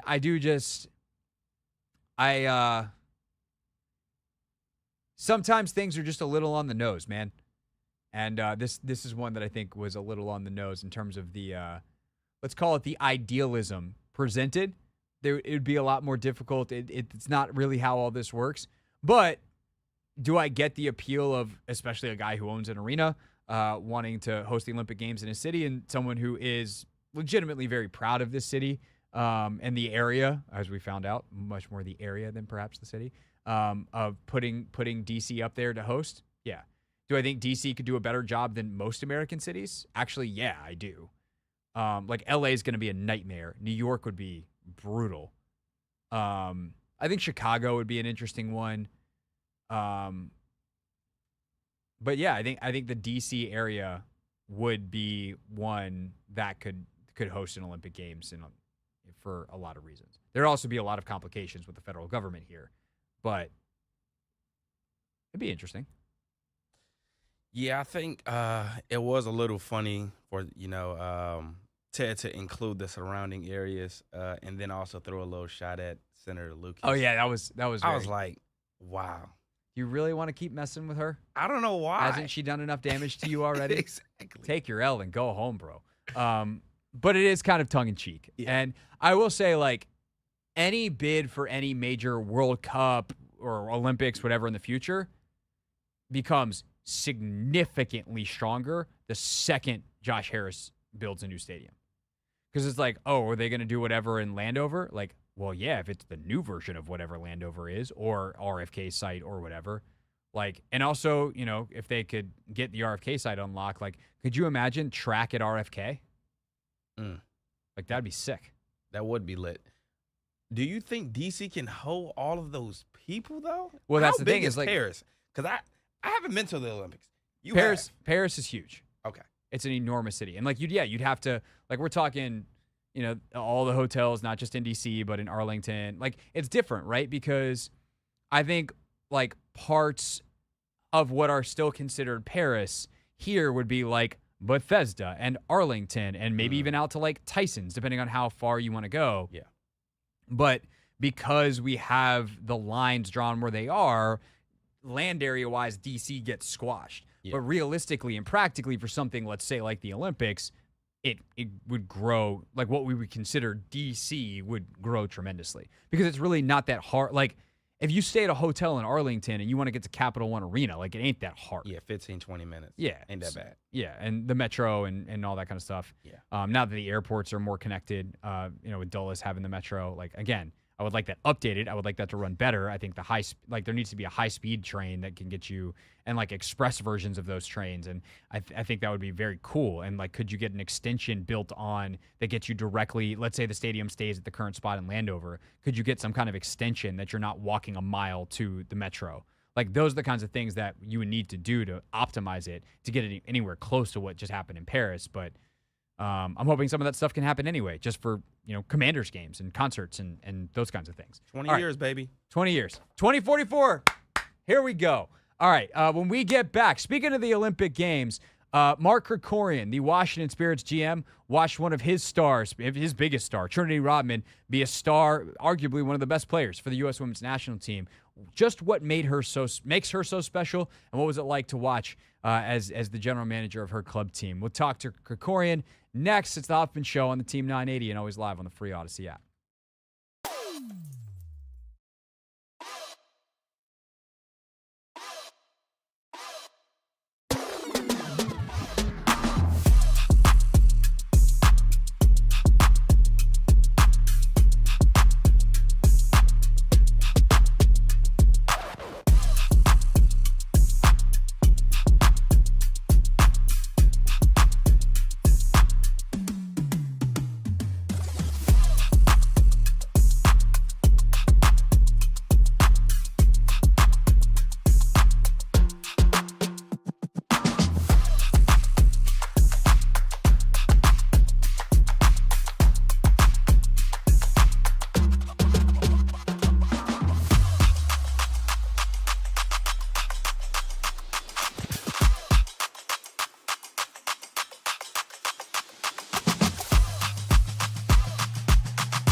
All right, coming up at 6:30, great listener email sent to hoffmanshow.com with some good Commanders questions. So that coming up in 25 minutes. But right now, earlier today, I had the chance to catch up with Spirit GM Mark Krikorian. We talked about all of the Olympians and a chat that you can see in full. We'll put it in our podcast feed at or just search the Hoffman Show, and that'll be up there shortly. It's also available to watch at Hoffman W Sports on YouTube, my women's sports YouTube page. But we wanted to play for you right now the part of that chat that probably the most of you are most interested in. Trinity Rodman was an absolute star in the Olympic Games as she helped lead the U.S. to gold. And here is my chat with Mark about Trent. All right, it's our pleasure to welcome back the general manager of the Washington Spirit. It's Mark Krikorian. Mark, good to see you again. Nice to see you as well and share a few minutes with you. Absolutely. So I've been trying to describe Rodman's greatness for a couple of years now. It's on display on a bigger stage than we've ever seen. I want to just kind of give you the floor as opposed to trying to ask is a scout and as someone who knows her, tries to describe the greatness of what lets her do the things she do. What are the special characteristics and qualities that make Trinity Rodman so unique as a player and allowed her to do the things that we just saw her do en route to an Olympic gold medal? Yeah, I thought she was great and really did help to lead the U.S. to that gold. You know, when you're talking about players like Trin, she's just different than most of the other players in all good ways. And you know, when you're a coach and you're looking and evaluating players, you look at a lot of different elements. And you know, oftentimes people will refer to these 4 different pillars, and you know, the first one being, in no specific order, physical. And I think it's fairly clear that Trin has exceptional physical quality and strength, toughness, power, all of those different areas. And if you then look at the second part, the psychological part, you know, she's a really, really tough kid. She goes into every game competing, and the amount of work that she puts on both sides of the ball is just fantastic. And, you know, I think some people just get caught up and enamored with her just dribbling at someone and running by them or whatever it is. But I think it's far more than that. There's, I think, in defending and coming back and tracking back and helping to slow the opponents down. It was on great display at the Olympics. There were a lot of times where, you know, she made some really important saving plays on the defending side, besides creating stuff on the attacking side. So, you know, if you look at the physical and psychological, I think that it's pretty good. Then you look at the technical piece, and you know, her quality with the ball is exceptional. She's able to beat people 1 versus 1. She's able to complete passes.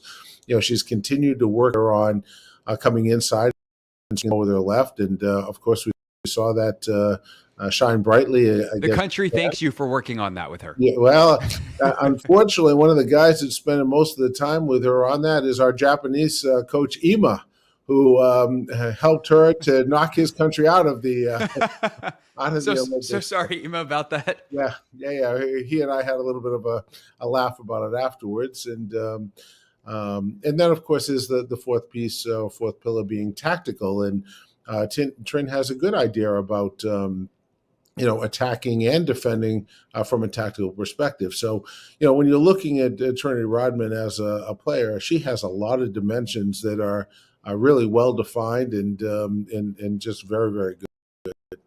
One thing that I have noticed, and I was lucky enough to be over there in Lyon and in Paris for the final, and so you get to watch those games in person, and obviously I've watched so many of her games in person at Audi Field since her rookie year, and all the way through.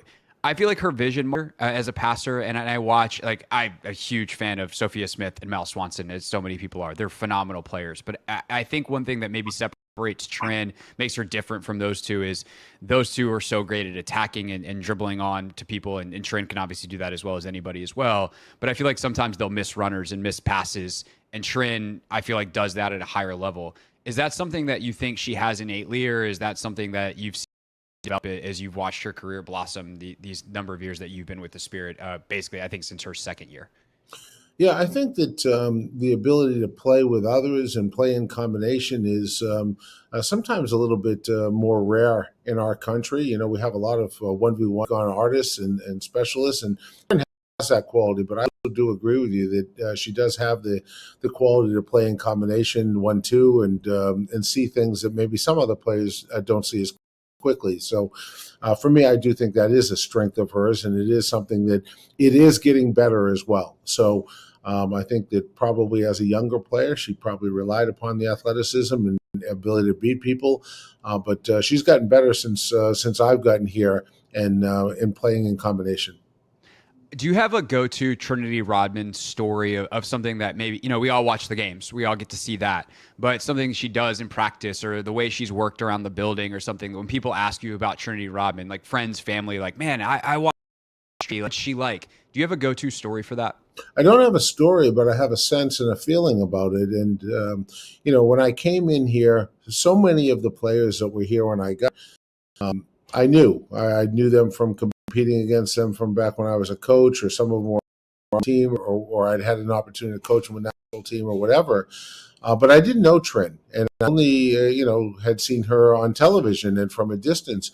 And the thing that I was immediately impressed with her was depth. And it was not some superficial answers, and they were thoughtful, and they were very well thought out. And I was very impressed with her as a person. It's easy to be impressed with her as an athlete, but for me, I look at her and I think that she's got some very special gifts off the field as well as on the field. Mark Krikorian, the general manager of the Washington Spirit, with us here on the Hoffman Show. For those that don't know, Mark, longtime, very, very successful coach at Florida State in the college ranks before making the jump to the pros with the Spirit. So, integrating Trent, I want to ask about the other three Olympians as well for the U.S. and what we saw from Gabby Carl, Lacey Santos as well in just a moment. But for Trent specifically, as a starter on this U.S. team who played an inordinate amount of minutes, obviously a lot of the media conversation during the tournament was about Emma playing, players again and again and again, and the minute accumulation. What do you guys do now to ensure that she gets back into your team in a way that is sustainable for the rest of the season with that heavy minutes load over in France? Yeah, another great question. I think that our performance team, medical team will and has been working with U.S. Soccer to fully understand what all of the loads were. So the idea of load management, making sure that she's both physically and psychologically prepared to come back. And we know each player, whether they're playing a lot or they're not playing as much, it's an emotional experience going there, and never mind the taxing nature of the long travel, and most of all of our other players, non-Olympians, had the CBA break. They had a week off a few weeks ago when all the players were leaving to go to the Olympics. So making sure that we're managing that in the most clever fashion possible with each of the athletes to make sure that they're comfortable with what the plan is. So, it is it's a little bit tricky, and each of the players had a different role and responsibility. Of course, being done a week earlier than our four American kids. So, but I can tell you that it is on the it is the highest priority for our medical and our performance team to make sure that we're not putting these kids at risk of injury, and we're hoping we get it right. Yeah, for sure. It's so hard because it's part art, part science. That's for sure. You guys have such a great science staff, and I'm sure they're artists as well. Last couple of things real quick. I'm curious for you in your role now building this team. You're having a really good year. You have so many great players. You've got some great depth on this roster, and yet you've continued to add. So when you bring in a player like, let's say, an Esme Morgan, he's going to probably wind up replacing someone who's been a starter for you throughout the start. What are those conversations like within the team, both on like you and your front office staff of like, yes, let's pursue this, and then ultimately with the players and the coaching staff to understand like, hey, this is why we're doing this, and how you start to ingratiate those players into roles that were by nature already filled? Yeah, I think it's a collaborative effort from all of us, and that starts with even the recruitment, making sure that we're recruiting both the right player but also the right person. And then also understanding that the players that come in, they're not going to be just handed a spot. They earn that spot. And, Joan and his staff are doing a great job in their communication to all of the different groups. And, that's all part of roster management and understanding that there's going to be changes that come and go. I mean, unfortunately for all of the teams, there'll be injuries that come and you're going to have to adjust to it. And, there'll be different circumstances that none of us can see today that may come up tomorrow or the next day that we all have to react to. But, the goal is to build the best competitive roster that we can with a collection of great human beings. And if you have people that are all willing to work together and sacrifice a little of themselves for the greater good, then probably you have a chance to be really successful. And if you have players that may be a little bit more selfish, well, I think we know how that typically ends. Yeah, for sure. And then last but not least, Arsenal in town this weekend at Audi Field. Obviously, it's historic in so many ways, but on the field, what are you looking for? And what, like, turning Olympic players and some of the new faces, who should we plan on seeing out there?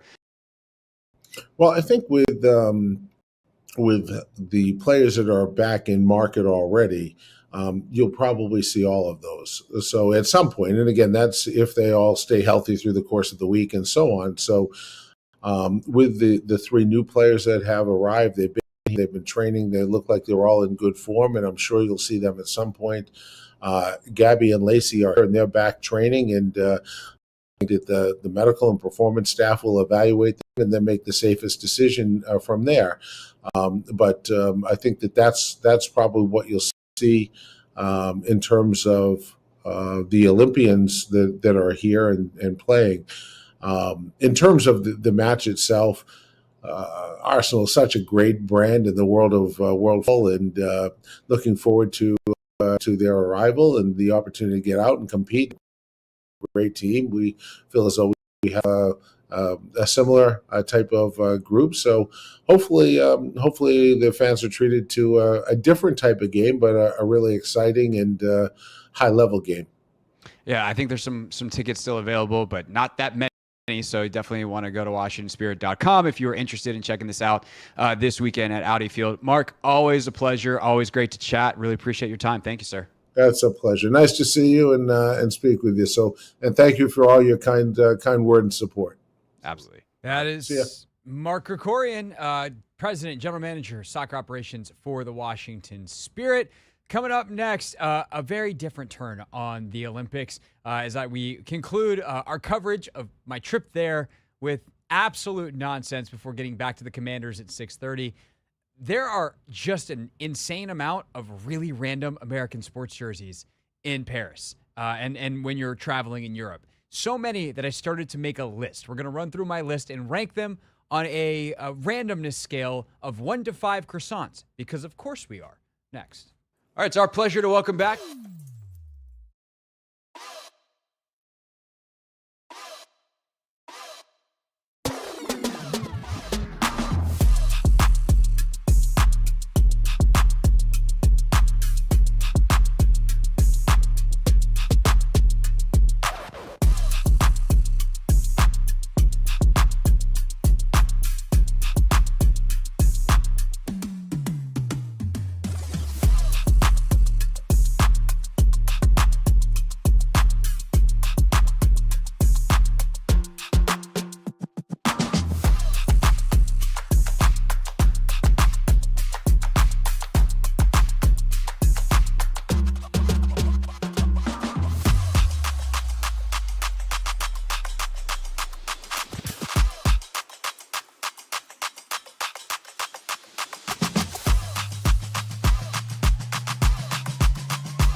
It's the Hoffman Show. We're on the Team 980, always live as well on the free Odyssey app. We're streaming live on YouTube, too, at the Team 980. And I'm, Anthony, we just don't have a lot of time to do this. I'm Mike. I'm bummed because I want to do this, our Jersey fun. Do we do this quickly? Do we save it? Do Or I we save might my just go- listener email for tomorrow? Yeah. So we do this at 6:30. Yeah. Okay. So we want to talk about now. Has the Nationals game started? Not yet. Are they still on there? No. Is they're anyone from pregame. G&D coming down?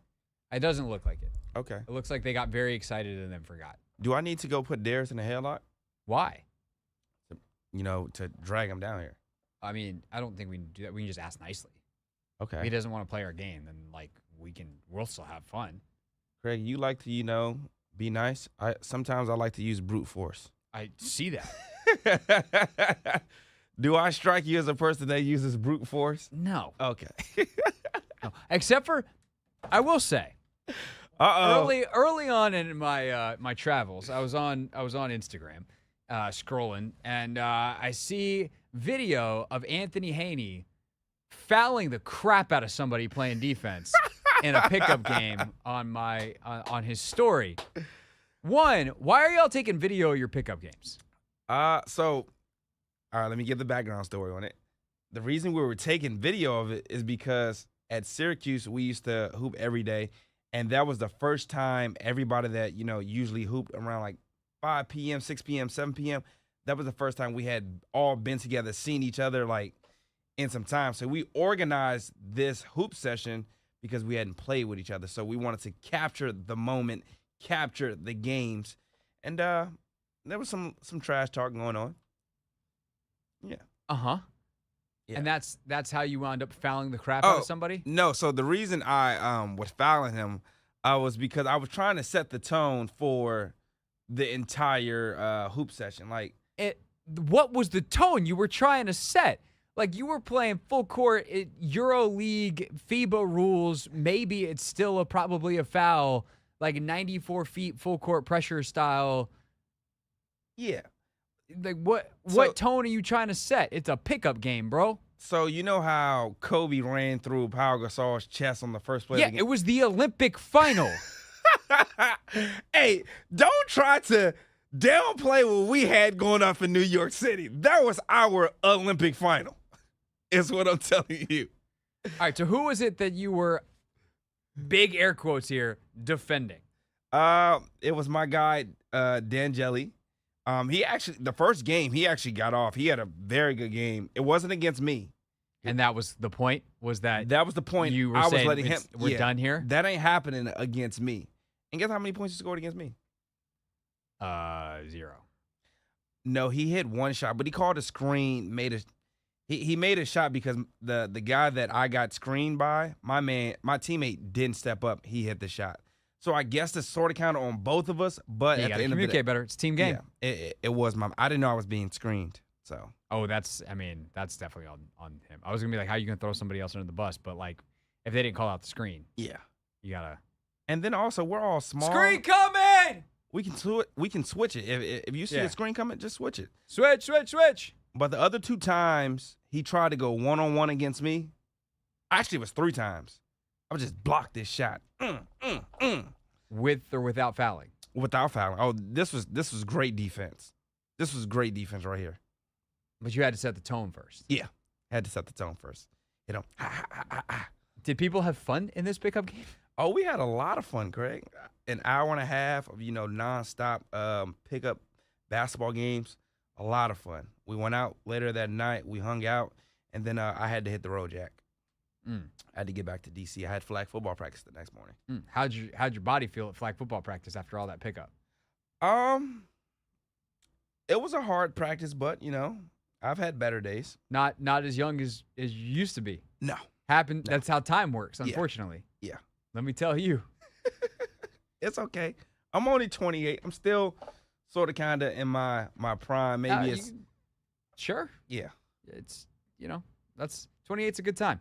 Slowly but surely. Not for much longer, but 28's a good time. No. All right, when we get back, I do not want to short this. I cannot stress enough how flabbergasted I was at the randomness of American sports jerseys as I was traveling in Europe. And I'm going to explain, get this across to you in the form of a game that Anthony and I are going to play next.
Anthony, I don't know what the hell you're doing right now, but you are locked in, bro.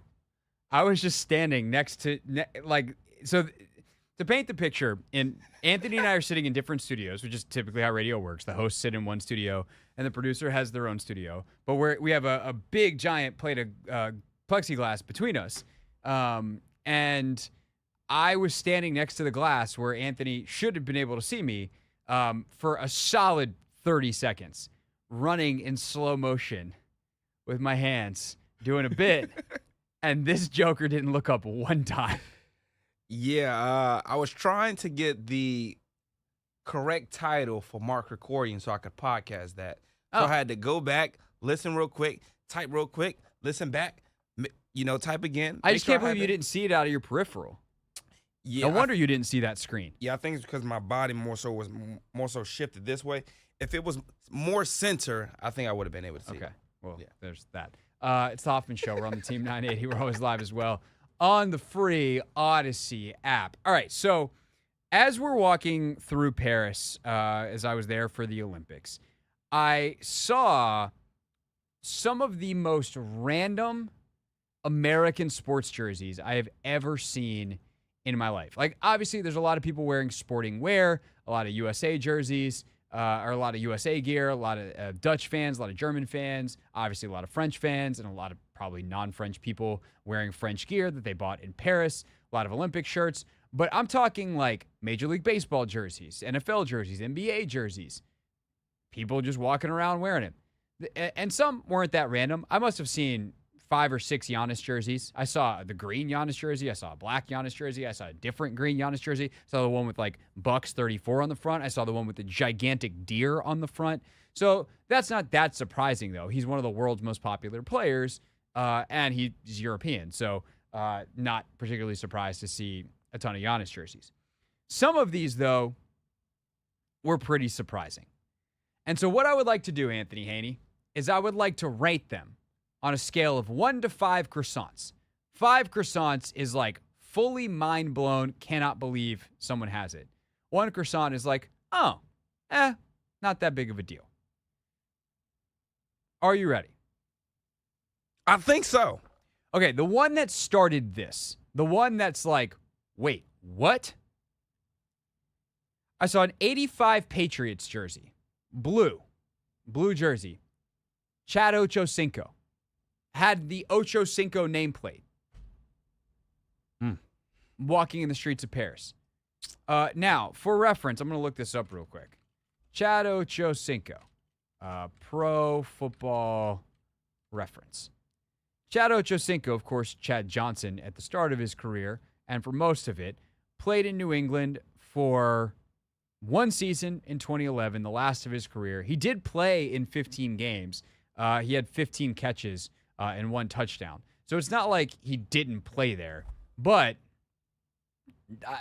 not a lot of folks getting that Chad Ochocinco jersey. I don't know how many of them exist on the planet. But one dude in Paris had it. 1 to 5 croissants, Anthony. I'm going to give that a Chad Ochocinco Patriots jersey. I'm going to give it a 4. I see. That's a full 5 for me. I'm giving it I've never seen that jersey in my life, and I don't think I'll ever see it again. I don't think I've seen it either. I don't think. But I feel as though if he played 1 full season there, 15 games, I think there are a lot of jerseys in floating. 2011, it's 2024. And by the way, this jersey it was beaten up. This jersey had some wear. It's one of those like big jerseys, probably. Yeah. Yeah. I know it's starting hot, but it's yeah. It's starting hot. Now I want croissants, by the way. God dang it. I'm giving that a 5 croissant. Okay. The next one I saw, this is on that same street, probably 3 minutes later. A black Nets jersey, number 10. A Ben Simmons Nets jersey. Wow. Good gracious. Technically still active. He is still active. Like, as in he's still a Net, right? Is he a Net? I think that's kind of the point. That's a great he's question. Currently with the Brooklyn Nets. This is his current jersey. But this human being who has it might have worn it more than Ben Simmons. Yeah. Sorry, that feels like a low blow, but it is what it is. I don't think I've seen one. I'm going to go, just because of who he is and the fact that he still plays, I'm going to go a 3. See, I would go 4 here because, like, at this point in his career, who's like, oh, man, I'm a huge Ben Simmons fan. I got to get his Nets jersey. This is finally where he figures it out. No one. Yeah. Except for this person. So I'm going to go 4. Okay. But I hear you. Let's see. This is good. This one was good because it was like there's a style element to this. So I'm curious how you rank this. A Mitchell and Ness Hardwood Classic, number 5 Baron Davis jersey. Oh my gosh. First of all, fire jersey. Fire jersey. The cream white one. Yeah, I'm going a 5, sir. I'm going 5. See, I only give this a 3. I love Baron Davis. There are not a lot of people that have a Baron Davis jersey. There's probably not a lot of people that even know who Baron Davis is. There's probably a lot of people that don't know Baron Davis should have been on the 2004 Olympic team. But I digress. I'm going 5.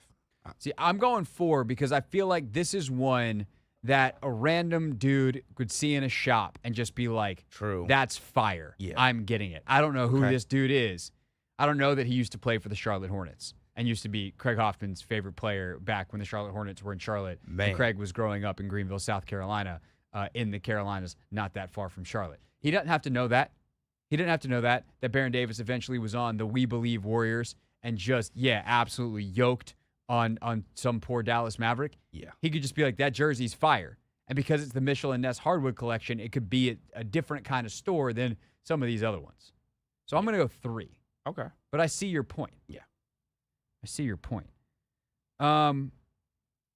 There's one, I'm curious, I'm going to say this one, we're not going to rank it. There was someone who had, what I'm calling, like the last part of the name was Arson, Arson. I couldn't see the first one, but it was like an old school Kansas Jayhawks jersey. And I don't know who the player was. I never got a chance to look it up. First player that came to my mind was Chandler Parsons. But he didn't go to Kansas. I know. He went to Florida. Yeah. If anyone can tell me who that is, that'd be great. Yeah. At the U.S. Women's National Team game, we saw a 99 Texans J.J. Watt jersey and a 50 Red Sox Mookie Betts jersey. But because it's a U.S. game, I don't really rank either of those that highly. Yeah, I would say 1 to 2 croissants max. Yeah, easily. Okay. I like the J.J. Watt jersey, though. I do like it. Mookie, too. All right, here's a couple of good ones. I saw not one, Anthony, but 2 NBA All-Star Team jerseys. First one I saw, I couldn't catch the number, but it was like the old school teal All-Star jersey. Dude just walking down the street wearing NBA All-Star, I don't know if it was East or West, but that teal, you know what I'm talking about. Yeah. That teal jersey down the streets of Paris. How random is that one? And it didn't have a number on it? I couldn't catch the number. So if I'm remembering correctly, there was one, but I don't know. But it might have been one of those. It's like the jersey without it's a non-specific. Yeah, could have been one of those jerseys. Which to me knocks it way down. To me, that's only like a 2 croissanter. Yeah, like a Walmart or like a Foreman Mills kind of jersey. I think I know what you're talking about. Yeah, with no number, I'm definitely going like a 2 or a 1.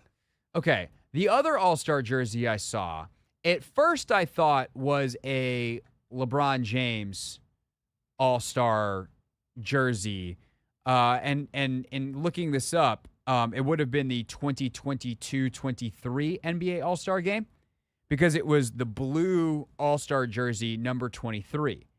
However, I saw this individual eventually walk past where I could see the back, and Anthony, it was not LeBron James. It was a Lauri Markkanen All-Star jersey, and that's how I know it's 2022-23 because unlike LeBron, who is a 20-time All-Star, Lauri Markkanen is a 1-time All-Star. 1 to 5 croissants, Lauri Markkanen blue All-Star jersey. That is a 5 because I wouldn't have imagined in a million years walking in Paris and seeing that jersey. Hold on, where is he from though? He is from. Is he European? He is European. Okay, all right. I think he's maybe I can. Swedish. I'm on his. Finn. Sorry, that is very offensive to the Nordic countries. I got my Nordic country backward. I should have just looked it up. He's Finnish. He's from Finland. He's not from Sweden. I apologize. I hope it didn't just cause an international incident. Okay, so the guy that was sporting his jersey might have also been from Finland. Facts. Only way. Facts. But he's still walking down the streets of Paris in a Lauri Markkanen All-Star jersey. 5. Yeah, I'm going to go 4 on that one. I was pretty stunned. on that one. Last but not least, I'll read off a couple of other random ones in a second. But I got 2 T-shirts. 2 T-shirts that I want to add to the list. The first one is an Austin FC T-shirt, as in the MLS team. Just a random team T-shirt. Yeah. Austin FC in the middle of Paris. Extremely, extremely random. Maybe even out of place. Yeah, I'm going to go 3 on that one, though, because it's still a T-shirt, and it is the Olympics, so there are Americans traveling. Yeah. But in Paris, land of European football, you see PSG, you see every soccer jersey everywhere. Yep. Arsenal, right? But to see an Austin FC jersey, or Austin FC shirt, pretty random. I do think the king of the random American sports T-shirt, though, this will be the last one that will rank. I will read off the rest of them in a moment just to give people a sense of the full list here. There was someone at the gold medal women's soccer game wearing sorry, Dan Quinn, if you're listening, 28-3 New England Atlanta score shirt. I'm going 5 stars. Good gracious. That's hilarious, actually. It's really funny and random but also as hell. like, God, that would suck so bad if you're like Dan Quinn watching that game and you're just, let's go USA. Are you son of a? Yeah, that's brutal. Brutal. All right, the rest of the list, we're not going to rank the rest of them. CJ McCollum, Pelicans jersey. Okay. Drew Brees, Saints jersey. Odell Beckham, Ravens. That one's pretty random because he's only there for a year. Yeah. Old school white Vince Carter, 15 Raptors. Heat. Jokic, Nuggets jersey. Steph Curry. I saw a couple Curry jerseys. The white standard Golden State one's the one I wrote down. Any Davidson jerseys? No Davidson, Steph Curry jerseys. Blake Griffin, red Clippers jerseys. The shorts that I mentioned earlier in the show. Walt Frazier, like custom Knicks shorts. I think they were Mitchell and Ness thing. Yeah, those are up there. At the basketball game that I went to, the semifinal between the U.S. and Australia, old school black Penny Hardaway Magic jersey. That's a classic. I did appreciate there was a Marine Johannes French jersey. I was like, that's fire. I kind of want that because I love watching her play. Lots of Wemby jerseys, obviously. Almost got one at the Nike store. I did see a Bilal red Wizards #0 jersey. We're in France. You are in France, yep. Kawhi Leonard Raptors, white with the gold accents. That's a pretty special one. Saw a light blue Jimmy Butler Miami jersey. That's a good one. Joel Embiid. And 62 Jason Kelsey shirt as well at the soccer final. So there's your list of random American sports jerseys. And what happens, apparently, Rachel was explaining this to me. She's like, because we pass one of these stores eventually. She's like, I'm so glad you saw this because it helps explain a lot. Apparently, when there's extras of stuff, they send them to these like stores in Europe, and they sell them. Like there's basically Americana sports stores. Mm. And we passed one in Lyon, and I was sad because it was closed because I wanted to go in and see what kind of random heat I could find. Oh, that would have been dope. Yeah. So alas, I guess I'll have to go back to Lyon. Yes. All right. When we get back, we'll wrap up the show here on the Team 980. First, a look at what's trending.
Wrap it up. It's the Hoffman Show here on the Team 980, always live as well on the free Odyssey app. Tomorrow, Anthony will not be here. Boo! Matt Essig will be here. Yay! What did I do to deserve that? I said boo first. What did I do? You decided to leave. I didn't make that decision. I would rather have you here. I'm sure Essig would too. He got to deal with Russell for 3 hours. Then he's got to stay for me. You are on to something. You are on to something. You did this to yourself / to us. Technically, I've done What this. did I do to deserve that? Hoisted by your own petard. This makes up for you leaving for 10 days. Yep. It's only right. Sorry, I'm not sorry. It's only right. Air hug. Air hug. Tomorrow on the show without Anthony, we will have the return of Never Read the Comments. So got a lot of comments to sort through. We'll say. I had started to go through a couple today. I hadn't looked at internet comments in a long time. I'm excited to not look at as many internet comments. But I will do it for the sake of the show. We will sort. We will find the best ones. We'll ignore the bad ones. And we will respond to your YouTube comments. So if you want to watch any part of the show on demand on YouTube, you can do that at Craig Hoffman, at the Team 980. And then for our women's sports content, which we have had a couple of things, including I did a live off the radio yesterday with my guys Andre Carlisle and Jason Anderson on the U.S. Women's National Team. So if you're into that, you can go check that out at Hoffman W Sports on YouTube. Also tomorrow, perhaps more importantly, Ben Standig, 5 o'clock. He checks in from the joint practice. He is going down to Miami, so I was able to lock Ben in for our show today. So that'll be 5 o'clock, not my beat tomorrow. He will have full coverage of the joint practice. What if I just started the interview, Anthony? I was like, all right, Ben, you were there. I wasn't. What happened?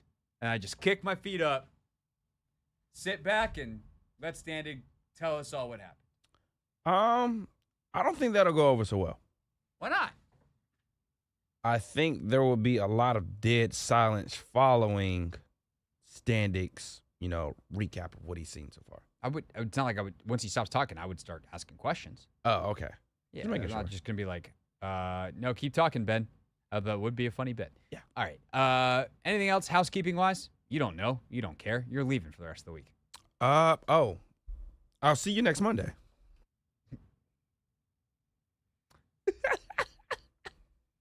That is important housekeeping. Well, damn. Real things. We're not going to be sucked this year. Real people. 5 and 11. Not very good. Said into real microphones. The culture is actually damn good. All right, Anthony, where did you find the Tom Brady thing? What is this from? Let's give credit to it before we destroy it. So I was actually watching it on NBA TV today. Okay. And they popped it up. So Tom Brady was somewhere giving a football lineup from the USA basketball lineup. And this is what he came up with.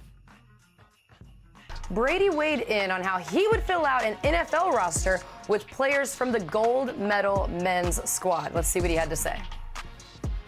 Joel Ant at tight end, then I got LeBron at receiver because I think I can utilize him better. He's got more downfield speed. I need Tatum's as my quarterback, Ant's my running back, and I need one more receiver. Who do we like? Jeff? Taking D-Book. I've seen his skill. He can go vertical, he's got speed, work over the middle. Brady. All right, that's from NBA Today, the first part of that, because that was Andrea Carter. So, and you hate this. You hate this lineup. You've thought about this, so I'm gonna let you go first. I have thought about it, and I just don't like Tatum at quarterback. Granted, he is tall, but guess what? Steph Curry is also tall. I think, for an NFL quarterback, they're all tall. Yeah, I just think when I think of Steph Curry, I equate him to Patrick Mahomes. Somebody that can. He's just a wizard with a ball. So I think it will correlate to the football field. So that's who my quarterback would be. Now LeBron James at wide receiver, I'm loving it. Anthony Edwards at running back, explosive guy. I'm loving it. But I think I would probably put Anthony at receiver and put Drew at running back because he's a dog. I was gonna say we need a dog. Yeah, you at need running a back. dog right there. And honestly, Book kind of fits that as well. True. And not that Ant is not, but like I want his explosiveness on the outside. Exactly. Here's Line him up. Fade ball. You want to know who plays quarterback? It's LeBron. LeBron should play quarterback. Yeah. He has the intelligence and the vision, and he's a great passer. Like, yeah, he's in control of everything. Yeah. Look, if you're picking a position for LeBron James to play, if he were to go convert to the NFL, obviously he's playing receiver. Yeah. But if I got to make a team out of the basketball team, clearly LeBron is the quarterback. Is KD one of your receivers? Yeah, I'm going to use him in special situations, that's for sure. Joel at tight end. Oh. Like, I don't know about that one. He lumbers. It works, but he lumbers. Yeah. Could be a good red zone threat, up the seam. Yeah. Just turn around, stand on the goal line, Like, Derek White's doing something. Why? Because Derek White's always doing something. I would have him on my defense just flying around. Oh, yeah, he'd be a great DB. Yeah. Flying around for sure. I'm trying to think who else we're missing. Who we not talking about? Tyrese Bam? Yo, Bam. We're going up tempo. We can put Reese at quarterback. Yeah. Yeah, Bam and AD. Like, AD's playing tight end. Bam's playing tight end. Yeah. Bam could probably be like a blocking wide. Bam will just, his name's Bam. Yeah, he'd be problematic for sure. All right. That's a hell of a team right there. I don't like Brady's. Yeah, I think our team's better. That's it. That's how we're ending our show today, everybody. We are better than Tom Brady.